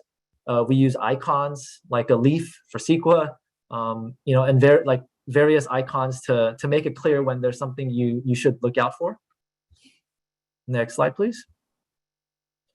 The next major section is the roles and responsibilities of each participant. You can see each participant there. Of course, you have your planning staff, you have the applicant, you have decision makers, other city departments, and also the community. Next slide, please. And since I'm presenting the handbook to our decision makers, I wanted to focus on a page that shows the decision makers. We go over best practices. We also clarify who approves the project depending on the type of project. So, we hope that through this kind of information, it is just clear to everyone, what to expect at each stage. Next slide, please.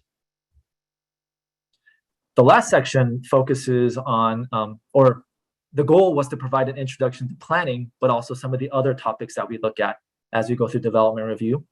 So you have diagrams like this that try to educate the public on how to navigate a use table. So you can look at the type of use depending on what zone you are and figure out whether you need a conditional use permit or can be permitted by right, or if it's not allowed. We also have a diagram that shows some of the development standards, just easier to communicate through graphics. We go over what zoning is, and then next page, please. There's another page, but we also go over what the general plan is. We go over our specific plans, any design standards that are applicable. So we just try to show everyone all the different things that we look at as planners. Of course, CEQA is a tough subject, but we try to have a flow chart to make it as easy to understand as possible. And some of the options that you may face or some of the paths that you may have to navigate. So things like this hopefully is helpful as well. Next slide, please. Other slides focusing on other technical issues such as seismic issues, hillside lots, anytime there's a tree removal involved, just trying to make it as easy as possible. Next slide, please. We also have the appendix where we go over the building permits in greater detail, the different types of building permits that there are, also the building permit process, which can be complex as well. So we just want to lay that out for everyone to know what to expect in the next step. Next slide, please. And another appendix item is, just going over the different building permits, the different types, and what type of review or plan check would be involved. We try to get as detailed as possible, but at the same time, not overwhelm the user. So we try to strike a balance between providing as much information and being as comprehensive as possible, but still keeping this document as user-friendly and easy to navigate as possible. Next slide. All right, so that was a lot of information. I know maybe some people might want to see even greater detail, but we do feel like, we try to find a balance of the right length and the right detail. And we provided many links where you can go, on our city's website for more information. So we do think that this is kind of a place someone can go to even access all the other resources that we have in the city. So the next item is the toolkit for accessory dwelling units, a more narrow focus, but I think this is a very exciting project as well, which will hopefully have a big impact on our ability to provide housing, especially in a pretty efficient way. And the state recognizes that. So, there has been a lot of legislation from the state regarding ADUs lately. Basically, to summarize, allowing junior ADUs, a new ADU type, also ADUs in multifamily developments, requiring ministerial review, administrative review or staff level review, getting rid of minimum lot size requirements, reducing the setbacks, limiting development standards in general, providing parking exemptions, reducing the impact fees, eliminating the owner occupancy requirement, and much more.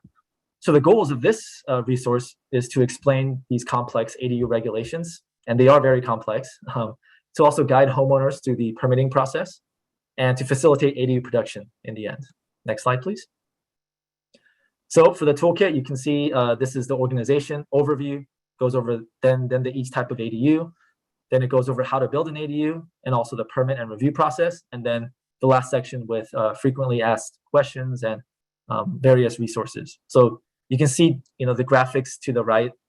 These are the types of graphics we wanted to use to really bring our ordinance to life, so to speak. So hopefully this is an easy way to understand the different options that are available to a homeowner. And you have your detached ADU. You have a ADU that results from a conversion of existing space. You have an ADU that is as a result of an addition to your home, so it's attached, but it's it's an addition. And you also have junior ADUs, another category. There are also multifamily ADUs, but we didn't necessarily focus on that one as much. Next slide, please. So I just wanted to show you an example of a page for one of the ADU types. This is a detached ADU. This graphic, I think does a great job in showing the main development standards that are applicable. And you can see the table to the right and a site plan that also just, really illustrates these development standards. Next slide. Another one for the ADU, attached ADU that results from adding space to the home. And similar layout, for each type of ADU to make it as easy to, access the information. Next slide, please. ADUs arising from conversions, the junior ADU, a summary of the parking requirements, all in one place. Next slide, please. And we also have our frequently asked questions, which is actually a result of our ADU Mondays. Our staff, we've been participating in these appointments, and over time, we've started to understand what questions most commonly come up. So, we think that this will improve customer service, but also allow staff to be more efficient in how we use our time. A lot of the answers are here, so we can devote our time to, processing some other more complex projects. Next slide, please. And we have things like a checklist that summarizes all the planning, but also the building code requirements in one place. It doesn't capture everything, but we believe it captures most of the things so that when someone comes in, there won't be any huge surprises in terms of requirements and cost. Next slide, please. A page that illustrates the process similar to the Development Review Handbook. Next slide, please. So in summary, we hope that the handbook and the toolkit will establish clear expectations, improve customer service, and in general, just educate the public. For the next steps, we want to launch the handbook on our webpage to make it accessible, as in a friendly format. But we already have our toolkit up there, so it is up there for the public. I think we've received some good feedback. Also, good feedback regarding the Symbiom's ADU web tool, and we also want to provide hard copies for staff at the counter when hopefully City Hall opens up again, just so that for anyone, it's easier to come in and just talk face to face. It'll be available there as well. Next slide. So this concludes my presentation, and Ed, I'm happy to be here to answer any questions. Thank you. Excellent presentation, and I was continually drawn to the handbook and toolkit. Wow, I think the colors, very modern, very Silicon Valley, very digestible, very pleasing. Very eye-catching, very simplistic. The simplicity was great. A great job, Jay. I know our residents will be very happy and proud. Just exactly what we need. I know we've had members on the council very supportive of ADUs, and this is tremendous. I can't wait to pick up a copy down in the lobby at the front desk there. I'll take a picture of it and I'll share it on my Facebook. I'll post it. Everybody come on down. We better have enough copies. Okay, great. Let's see. Next up, any virtual raised hands? Okay, Councilmember Chua.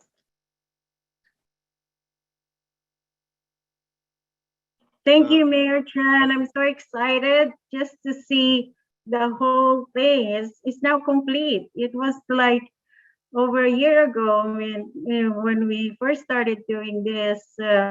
It's like so exciting. So I did what you said, and also I'm excited to get the handbook and share it with everybody, because it will reduce a lot of questions, like you said, Jay. And also it prepares the applicant, residents, when they ask for something, it outlines what they're going to go through. So they don't have to ask the questions. They're not surprised and it's like overall a good thing. So so kudos to you and to Director Ned for you guys started this with a grant from the state, 380,000, and then you got some ARPA funding, and also, so I'm excited. What can I say? This is ADU galore. So thank you so much. Great job. Thank you, Mayor. Oh, don't thank me. I'm the last person you want to thank here on this item. We're going to go to the rest of the dais here, and then we'll go to public comment. I do see a member of the public. We'll get to you very shortly. Next up, Vice Mayor Montano. Thank you, Mayor. I just wanted to say that Evelyn, I mean, she's been on this for about a year now, I think, and you did a good job. You know, it's came along really good. I really like the handbook. One of the questions that I do have, is there a disclosure in there that folks that do apply or who are interested in building an ADU at their house, excuse me, will they, do they know that their property taxes are going to go higher? I think they need to know that, so that way they won't be surprised. Now, I know you also mentioned, Jay, that the previous slide before the ADUs, did you mention about ADA's, American Disabilities Act? Because I know that a lot of businesses that do open up a business, they get hit with lawsuits from the ADA, American Disabilities Act attorneys, you know, that are like, for lack of a better word, they're like vultures, always trying to find these businesses that are not ADA compliant, and it really hurts the small businesses. So I was wondering if that's also in that handbook for the small businesses or for businesses in general. Jay. So for the first question for ADUs, one of the FAQs is the property taxes and the property value impacts. So we did answer that question. For the ADA requirements, that is actually a great point. The building code does address ADA access, and we do talk about it, but the specific question or potential impact to small businesses, because I'm aware of that situation where you try to do a tenant improvement and then you're unaware of all the upgrades you have to make. We didn't address that question in particular, but I think that is something that, you know, we could potentially include, since these are documents that we could amend given that we've received the files from the consultant.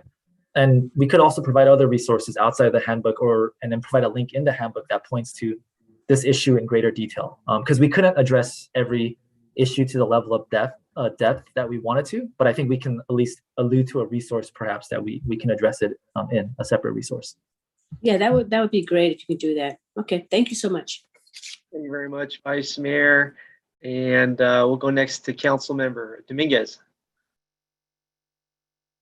Thank you so much, Mayor. And I'm so excited for you, Councilmember Chua. This is a great little handbook that you got going. I'm excited to look through it myself.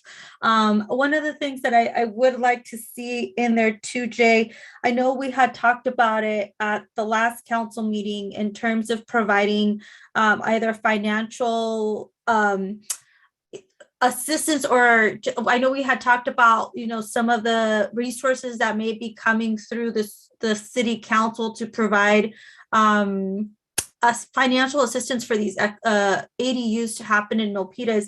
Is there a way that we could just make sure that there is a section in there that provides that information once that's available? And then two, I don't know if there's a way without endorsing anybody, but maybe just throwing out ideas of how they could make this financially feasible, right? I think that there's programs coming from the state. I had heard of a new one on last Monday. And so I just want to make sure that those resources are available there, just because if it is expensive for some folks to build it, I wouldn't want them to just think that it's not an option for them, right? And I just wanted to see if we could include that portion into the handbook, because I think it's a great resource.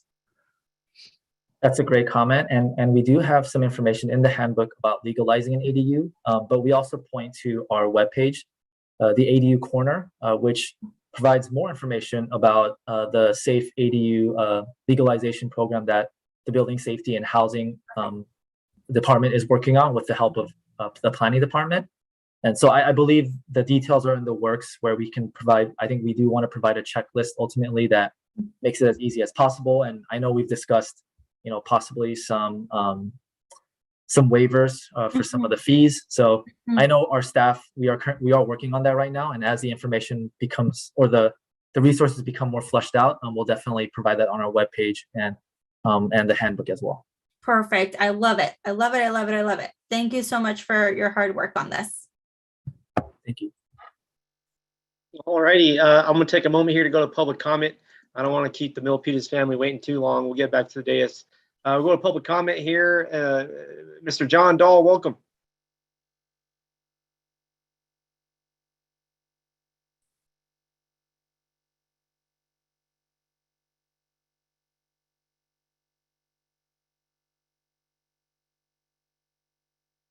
Looks like we'll get your microphone here in 1 second. We'll get the microphone unmuted. And we're gonna, here we go, welcome. Okay, you couldn't hear me before, I guess. I could not, unfortunately. I'm sorry. Welcome.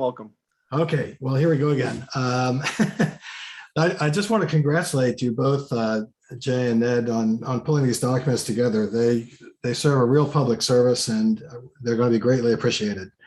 I might have missed it, but can you state or restate where they reside to be downloaded? The ADU toolkit is on our ADU Corner webpage. Okay. Might be easiest to just search for ADU Corner on our webpage. And then the handbook is not up yet. We very recently received the final draft and are cleaning it up. So we will make that available very soon, but it'll be on our planning webpage, on our homepage, hopefully, and then also in our applications and fees section as well. Okay. Will you provide some kind of notice when that happens? Yeah, we could reach out to you and let you know. Okay. It'll be very soon. Put your email in the chat. Put your email in the chat. Okay. And, we'll have a planning department Jay reach out to you, and you can get the first digital copy, perhaps. Okay. Yeah. I mean, you gotta get Jay to sign it. You gotta get a paper copy, a hard copy, and you gotta get Jay and Ned to sign it. Yeah. Okay. Write a little something in the front cover. All right. That's pretty cool. I like that. Thanks a lot. You're welcome. And thanks for being here with us tonight. Okay, next up with the virtual raised hand, we have Voltaire Montemayor.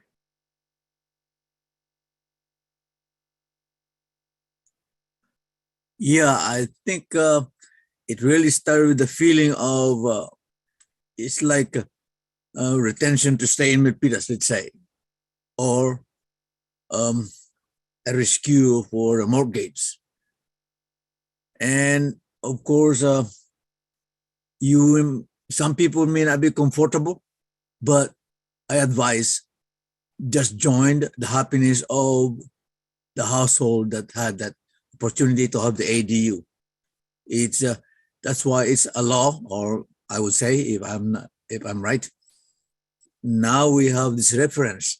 In other words, you cannot bring people having problems with parking and bring them to the court. No, you just gotta join the fund. Do you say your neighbor didn't go away, didn't leave Milpitas? So I have more to say, but that's good enough. Thank you. Thank you very much, sir. Okay, I don't see any further virtual raised hands. Thanks, folks, for being here with us. We got a couple more items, of course, but just want to take a moment to thank you for joining us tonight, members of the public, our Milpitas family. Let's bring it back up to the virtual dais. Next up with the virtual raised hand, do a time check, 10:33 p.m. Next up, Vice Mayor Montano. I'm sorry, I forgot to lower my hand. Oh, I'm guilty. Your apology is accepted. All right. I don't get to say that often. Okay, next up here, Councilmember Chua. This is going to be brief. I would be remiss if I don't say thank you again to Director Thomas. team, the Planning Commission, Avery, Jay, the IT. The IT is part of this development as well. So thank you, Daniel's team, and also building and permit team, the housing team. So thank you all. It's really a team effort all around. Thank you so much. Thank you, Mayor. Well, thank you very much, Councilmember Chua. I mean, you said it all. You heard it, folks. Councilmember Chua. I think echo those sentiments, and we thank everybody for their work on this. Obviously, many people played a role in their contributions, and so I follow up with the council member to thank you all for your work, and we really appreciate it. Thank you so much. Okay, the item has been received. Thank you very much. Thank you. Okay, we're going to keep going here, folks. Let's see here. Item number 14, Milpitas Affordable Housing Ordinance Update. And we have our Director of Building Safety and Housing, Sharon Goey, here on the agenda. Welcome, Sharon. Thank you, Mayor. Good evening, Mayor, Vice Mayor, council members, and members of the community. I want to thank you for joining us tonight to discuss the proposed update to the Milpitas Affordable Housing Ordinance. This work has been in collaboration between our team and Ethan Walsh from our City Attorney's Office.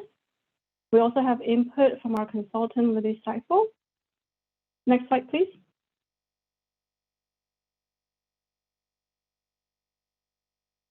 Here's a quick outline of the presentation tonight. First, we'll review the background and council direction, and then we'll look at the purpose of the proposed amendments to the ordinance, and then walk through the proposed amendments. And then we'll review the December stakeholder and community outreach that was conducted. After that, we'll take a look at the next steps and then conclude with staff recommendations. Next slide, please.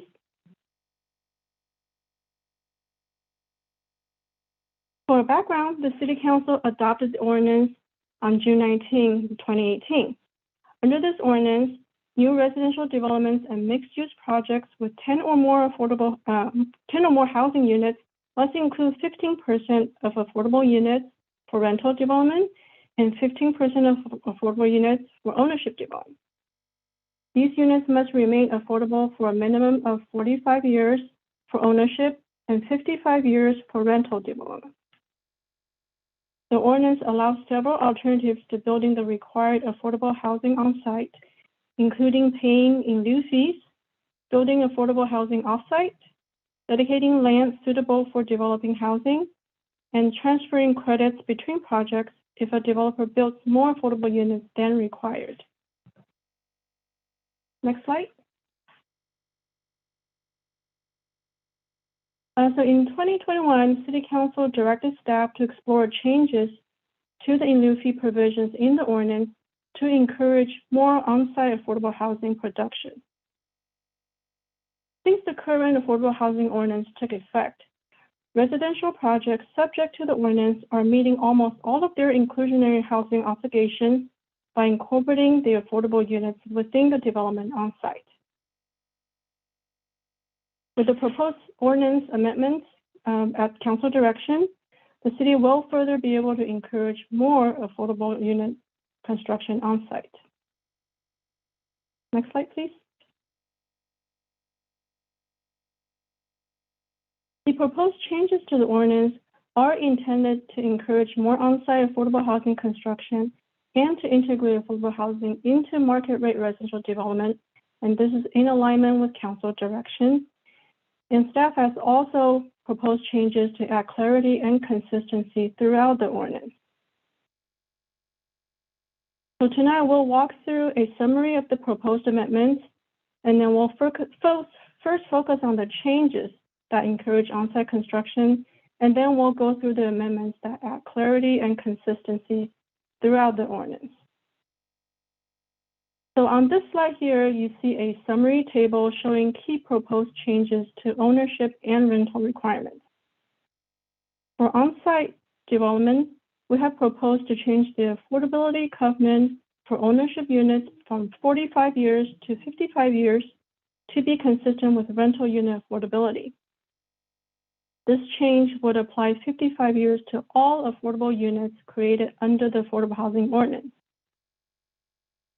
If a developer proposes to not build units on site, under the alternative means of compliance for ownership units, ownership projects, the current ordinance allows most alternatives only with City Council findings. In the proposed ordinance, we have added conditions that will require the developer to provide greater contribution to affordable housing. So we have strengthened the City Council's required findings before allowing alternatives. For rental projects, the current ordinance allows alternatives as shown in the table. In the proposed ordinance, we have added more conditions for the on-site construction and land dedication alternative. The proposed ordinance allows rental projects to use the alternative means of compliance in order to comply with current state law. So for rental projects, the proposed ordinance provides a more flexible standard for compliance than ownership projects. And the reason for that is that this flexibility is needed for rental projects in order to ensure compliance with current state law that's governing inclusionary housing, which is set forth in the government code. And for credit transfer, to date, this alternative has not been used, and it will be very staff intensive to administer. So staff has proposed to delete this as an alternative means of compliance. And we'll explain all of these changes in more detail on the following slide. Next slide, please.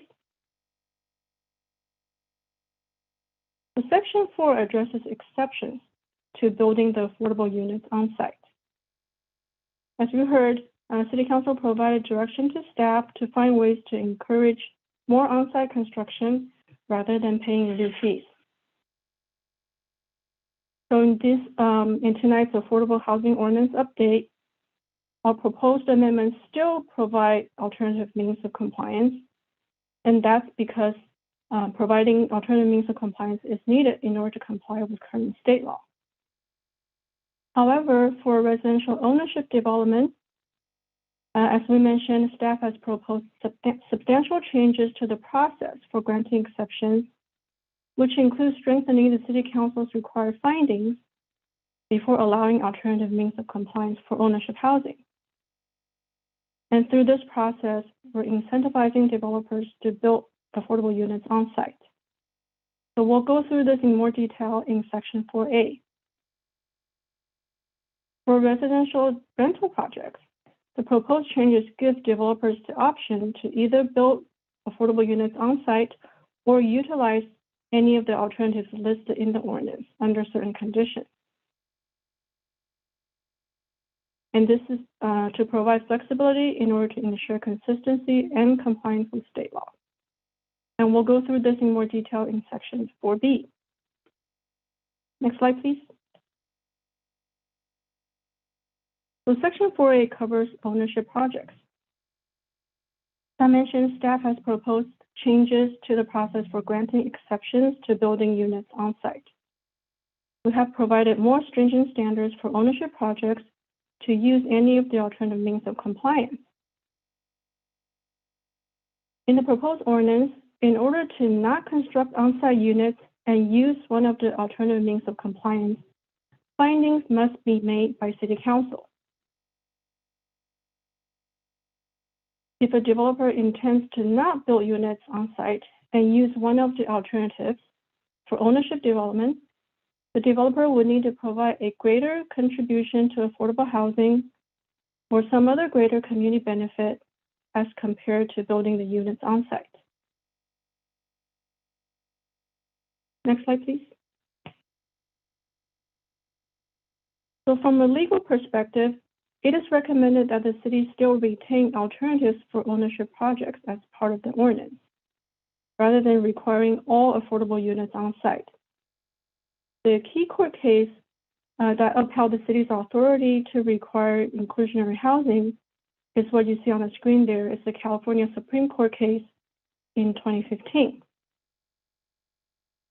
In this case, the Supreme Court found that the city could require the development of affordable housing as part of a market rate development, but also indicated that it was important to provide a menu of alternatives to developers to provide flexibility in the event that on-site development is infeasible. The court also indicated that the alternatives could require a larger contribution to affordable housing in order to incentivize on-site construction. So therefore, in the proposed ordinance, the city can require the additional findings that you saw on the prior slide before allowing the developers to use an alternative. And our proposed ordinance still retains the alternative means of compliance in order to maintain flexibility. And this also helps to ensure that the affordable housing ordinance will not serve as an impediment to residential development in Milpitas. So consistent with council direction, the proposed ordinance strengthens the findings that's required for council to approve exceptions to building affordable units on site. And in this way, it's encouraging more on-site affordable housing construction. This sets a higher standard that has to be met before a developer can use an alternative. And in this manner, the proposed ordinance also gives the city council more control in determining when and if to accept ownership development that's proposing not to build affordable units on site. Next slide, please. Section 4B covers rental projects. In our proposed ordinance, the clarified language states that the city may allow an exception to the requirement to construct on-site affordable housing for a rental project if requested by the applicant, provided the applicant shall be required to contribute to the city's affordable housing needs through one of the alternative means of compliance that's listed in the ordinance. So in other words, the proposed ordinance allows rental projects to either build affordable units on site or to satisfy their obligations through using one of the alternative means of compliance. So for rental projects, the proposed ordinance provides a little bit more flexible standard for compliance than ownership projects. And as we mentioned, this flexibility is provided for rental projects to ensure compliance with existing state law. And on the screen, you can see that's the legal background for this. It's AB 1505 that became effective in 2018. This bill overturned the 2009 Palmer ruling. This bill authorized cities and counties to adopt inclusionary housing requirements for rental projects and also indicated that local governments must allow alternative means of compliance, such as in lieu fees, offsite construction, and land dedication. So because of this current state law and the explicit statutory requirement from AB 1505 to provide alternatives for rental projects, our proposed ordinance provides the alternatives for rental projects to ensure compliance with AB 1505. But for ownership projects, which you saw earlier, we're setting a higher bar, a higher standard in order for developers to use any of the alternatives. Next slide, please. So for policy consideration, staff has evaluated a different set of options for rental projects to encourage on-site affordable housing construction while providing some flexibility. And I won't read everything there, but this approach that's on the screen still provides developers with alternatives, but it limits the developer's ability to meet the full requirements through in lieu fee payment. This approach still likely complies with state law that governs inclusionary housing, but it is not as straightforward as the proposed ordinance. Next slide, please. Now we'll walk through those other proposed changes to the ordinance that add clarity and consistency. So in section 2, we have added or modified 8 definitions to provide clarity.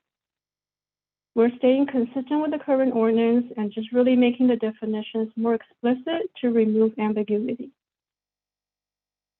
Next slide, please. In section 3.00, sometimes the 15% calculation of required affordable housing results in a fraction. In this current section, the current ordinance says that in lieu fees are paid for all fractional units and there's no rounding. Our proposed language states that if the 15% calculation results in the fractional unit that's less than 0.5, the developer may pay in lieu fee for that fractional unit.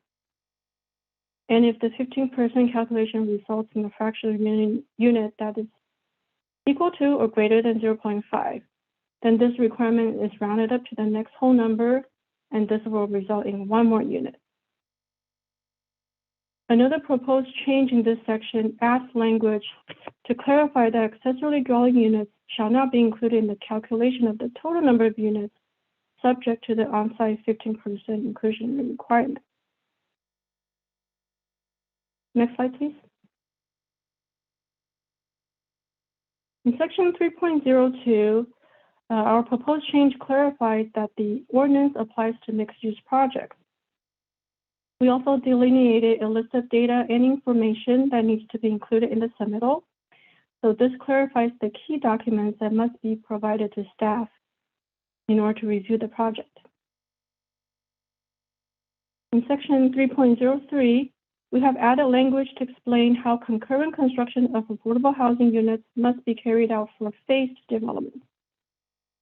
And we've also added language to further clarify that affordable units must be constructed in advance of or concurrently with market rate units within each phase. In section 3.04, we have added more specific language on how the design and distribution of affordable units should be ensured, and also to clarify how the quality of affordable units must be reasonably consistent with the market rate units. So all these three sections currently have somewhat general language. So we have added these changes to provide just more detailed and clear requirements. Next slide, please. In section 4.00, we have proposed language to clarify that calculation in lieu fees must be based on the total gross square footage of all dwelling units that's developed as part of the project, including accessory dwelling units. And the reason is that the current ordinance doesn't explain how in lieu fees are calculated. So we're making this more clear. In section 4.01, we have added text to clarify that offsite projects must be located within the city of Milpitas. We've also added new language that would allow developers flexibility to build offsite affordable units with a different tenure from the market rate unit. The current ordinance is silent about this. This proposed change will require more square footage of affordable units offsite at an equivalent or lower income category. And the reason we're proposing this change is that this will provide flexibility so developers can creatively develop more market rate and affordable housing while encouraging on-site construction. In section 4.02, we have added text clarifying that dedicated land must be located within the city of Milpitas, and this land must be zoned and usable for the required amount of housing.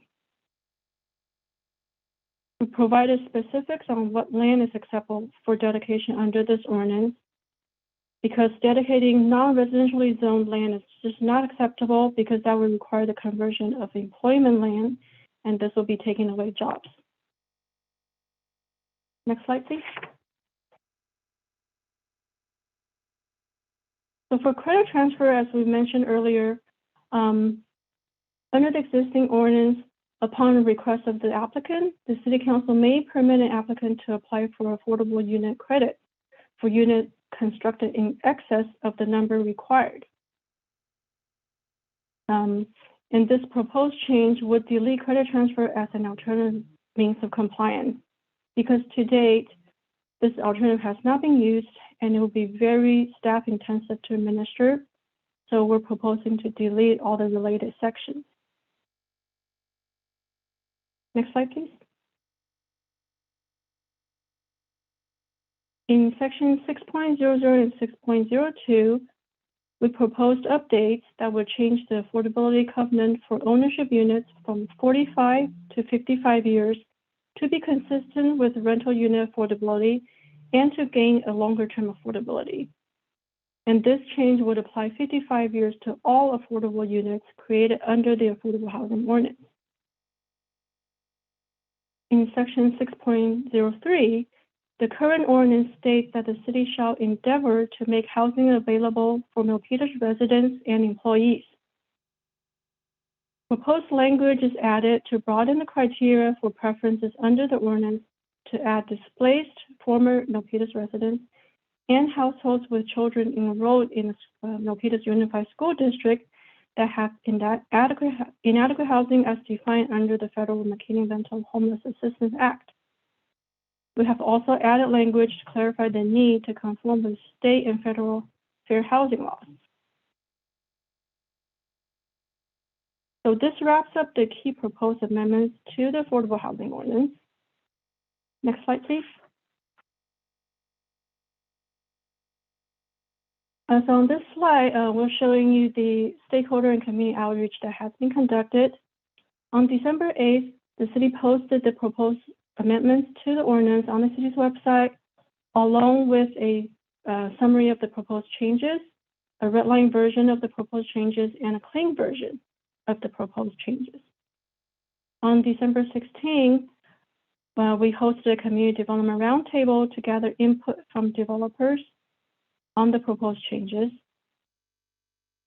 The Building Industry Association commented that they don't want policy changes that would discourage market rate projects or discourage development overall. And we also heard from developers that commented that flexibility is important and the ability to pay in lieu fees where council deems appropriate is important to them. On December 17th, we hosted a virtual community meeting to gather input from the broader community, from residents, and SV at Home also attended this meeting. The attendees were very engaged with staff in active discussions and question and answer session. The community and stakeholder feedback on the proposed ordinance was overall positive and focused on having flexibility and a range of alternatives to meet the requirements of the Affordable Housing Ordinance. Next slide, please. So in order to achieve council intent to encourage more on-site affordable housing construction and to integrate affordable housing into market rate development, help the city meet our RHNA goals, and to add clarity and consistency to the ordinance, staff recommends that the council move forward with the steps toward adopting the proposed ordinance amendments. So tonight, council can proceed with first reading and introduce the ordinance, and then staff can plan for the second reading and adoption on February 1st. And in accordance with our government code, the ordinance will take effect 30 days from and after the date of passage. So the updated ordinance will become effective on March 3rd. Next slide, please. So staff recommendation is, following reading of the title by the city attorney, move to waive the first reading beyond the title and introduce ordinance number 97.1, amending Milpitas Municipal Code Title 12, Chapter 1, Affordable Housing Ordinance. This concludes the presentation, and staff and legal counsel will be happy to answer any questions. Thank you. Thank you very much, Sharon. Very fine presentation. And we'll go to Councilmember Chua. Thank you, Sharon, and also, of course, Attorney Diaz. You're probably, I mean, you're involved with a lot of legalese. So I've seen a lot of the cleanups and cleaning up the original Affordable Housing Ordinance from 2018, most notably the increase from 45 to 55 years, the rounding off of, if it's greater than 0.5, it'll be one unit, and if it's less, they can pay the fee. I like that too.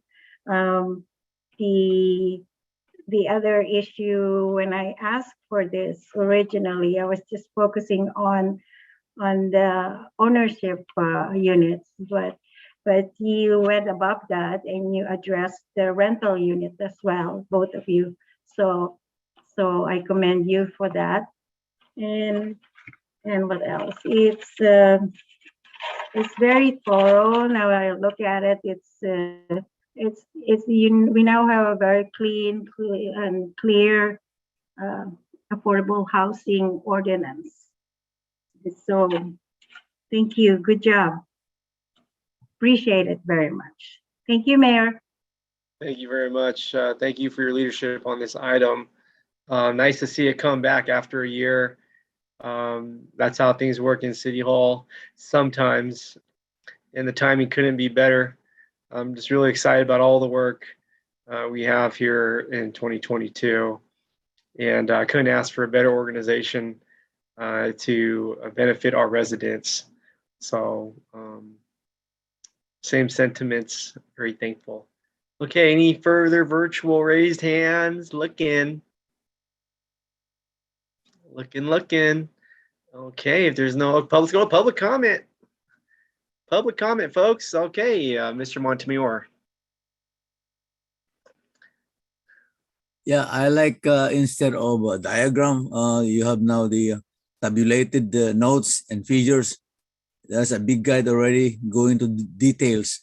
In other words, when we say affordable housing, then it also includes the ADU, but this is more of the, I think on top of that, this is the umbrella. So it includes everything moving in, because it's like you don't need the rescue part because you're deciding to move in to an affordable house. Thank you. You're welcome, sir. Okay, any further public comment? We're getting close to the end, folks. Thanks for staying with us, our Milpitas community on the Zoom. Really appreciate it. I see no further virtual raised hands. Councilmember Chua. Oh, I would like to make a motion if I may, but I need to call on Chris, right, to read the. Yeah. I know. Perfect, Councilmember Chua, you're perfect. And thank you for the kind words to both Sharon and myself, but I got to give a lot of kudos to I Ethan know Walsh. I forgot about, I saw Ethan. I said, Yes, oh, wait, I need to thank Ethan as well. I know you're involved with this a lot. Yes, we worked Thank very you. extensively on this, so thank you, Ethan. Yes. Yes. But what you have before you, I'll go ahead and read the title of the ordinance. It's ordinance number 297.1. It's an ordinance of the City Council of the City of Milpitas amending Title 11 or 12 rather, Chapter 1 of the Milpitas Municipal Code relating to affordable housing and making CEQA exemption findings. And we would just be looking for a motion to introduce that ordinance and waive further reading beyond the title. So move. Second. Okay, great. And thank you, Ethan. I see Libya as well. I do want to acknowledge everybody that's here tonight. Hopefully you're at home in the comfort of your home. And thank you for being with us at this hour. Typically don't go this late, but I think everybody's really enjoying the process of public service tonight. So we have a motion by Councilmember Chua after the reading from our City Attorney, Christopher Diaz. We have a second from myself. We'll go to the vote. Councilmember Chua. Aye. Councilmember Dominguez. Aye. Councilmember Fan. Aye. Vice Mayor Montano. Aye. And myself is an aye. The motion is carried. The item has been approved. Yay! It's what a full circle. I'm proud, super proud of our city and our leaders here. This is what it's all about. This is such a great feeling. The beginning to the end, and a fine job by all. Thank you. Now, folks, we have one more item that was pulled from consent. And right before I go to it, I want to take a moment to take a nice breath and give recognition to all our panelists, department directors, support staff at this moment. We fully understand none of this is possible without each of your departments and your leadership, all the way up to the city manager's office, through the city attorney. each way around. And that's just a lot of people. And we are very thankful for each and every one of you, and we'll do our best for you. I see a virtual raised hand. Our city manager. Sorry, I must have hit raised hand by accident, so no raised hand. Okay, I saw it. Okay. Okay, great. Let's move on to item number 5, which was pulled from consent. Let's adopt the resolution reviewing and accepting the annual development impact fee annual report for the Calaveras Boulevard widening traffic impact fee, the transit area specific plan TASP impact fee, and the storm drain fee for the fiscal year ended June 30th of last calendar year. And here it says we're going to our Director of Finance, Lauren Lai. Hi, Council. Hi, Mr. Mayor. Given the time, would you like me to go through the prepared presentation or entertain the questions pertaining to this item? Happy to do The latter. The latter, please, and we'll go to the Vice Mayor. Thank you. Actually, the reason why I pulled it is I wanted her to explain to the public about the process of the future process of widening of Calaveras Bridge or overpass. When Measure B passed a few years ago, actually 2012 or 13, I can't recall. It was a half-cent sales tax for the county to do many transportation projects. And one of those was the widening of Calaveras overpass. And I think we have to do some matching funds. So can you explain, because I want the public to know what the process is and why we're having these impact fees. Sure. I believe Steve Chan was going to help with the Calaveras widening project. So wondering if he's available. Yes, I am. Steve Chan, Transportation Manager. Good evening, Mayor, Vice Mayor, member of the council. So as you mentioned, Vice Mayor, Measure B is a 30-year half-cent sales tax to fund infrastructure in Santa Clara County. And the Calaveras widening project is identified as part of the Measure B funded project. This is under the highway program. It's a competitive grant program. We have to compete with other jurisdictions for award of grant funding. If we get earlier funding, we got to be more competitive. Most recently, the city of Milpitas and VTA signed or City Council approved a funding agreement to move forward the environmental documentation for the project.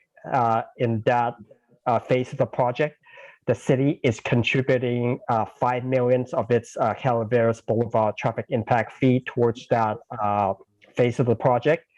Subsequent to that, the VTA board approved the expenditure plan for the next 2 fiscal years for Measure B, which include awarding the design phase funding for the Calaveras Boulevard project in 2024.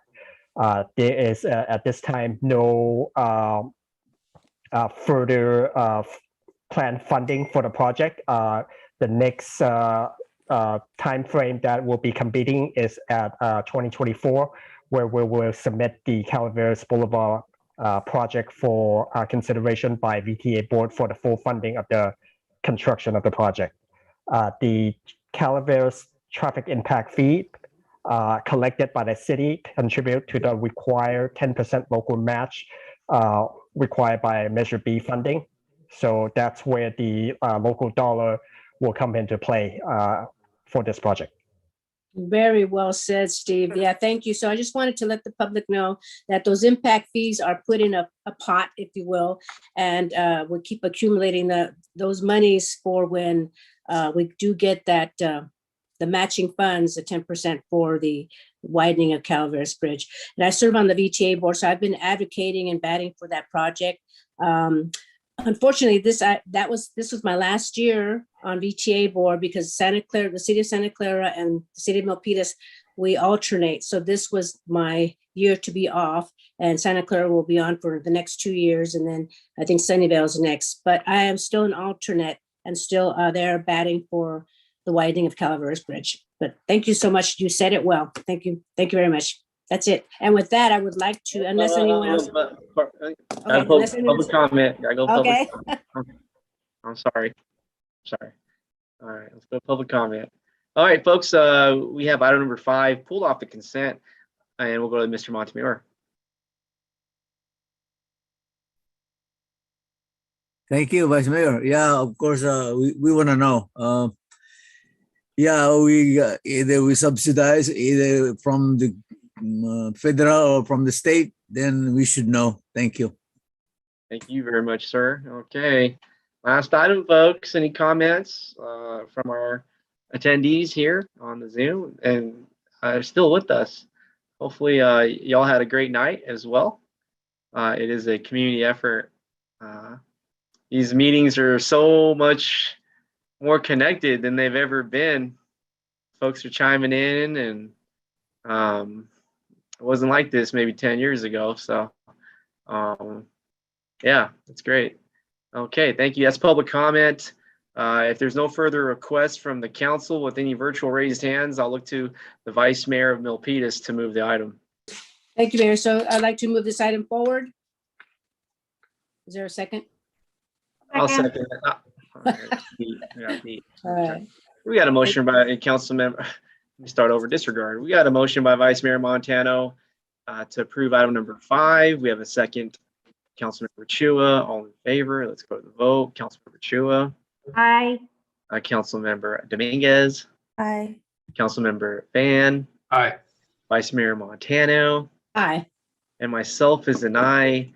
Item number 5, the resolution has been adopted. Great work by everybody. Once again, we went past 11, but I think tonight was a pretty enjoyable meeting based on the items at hand. And a tremendous job by staff. It was a perfect performance every way around. Thank you so much. The Vice Mayor wanted to adjourn this meeting in memory of the person that tragically lost their life. So I'll ask the Vice Mayor to adjourn the meeting tonight. Thank you. A few moments of silence in memory of the person, the woman that was that is no longer with us, unfortunately. Could I kindly ask so we could say her name? Her name was Christina Alexis Raymond. Okay, thank you so much. It just slipped my mind. Thank you. I was going to ask the chief if he would say her name. Thank you, Councilmember Dominguez, for that. Okay, this meeting is adjourned. Thank you. Thank you very much, everybody.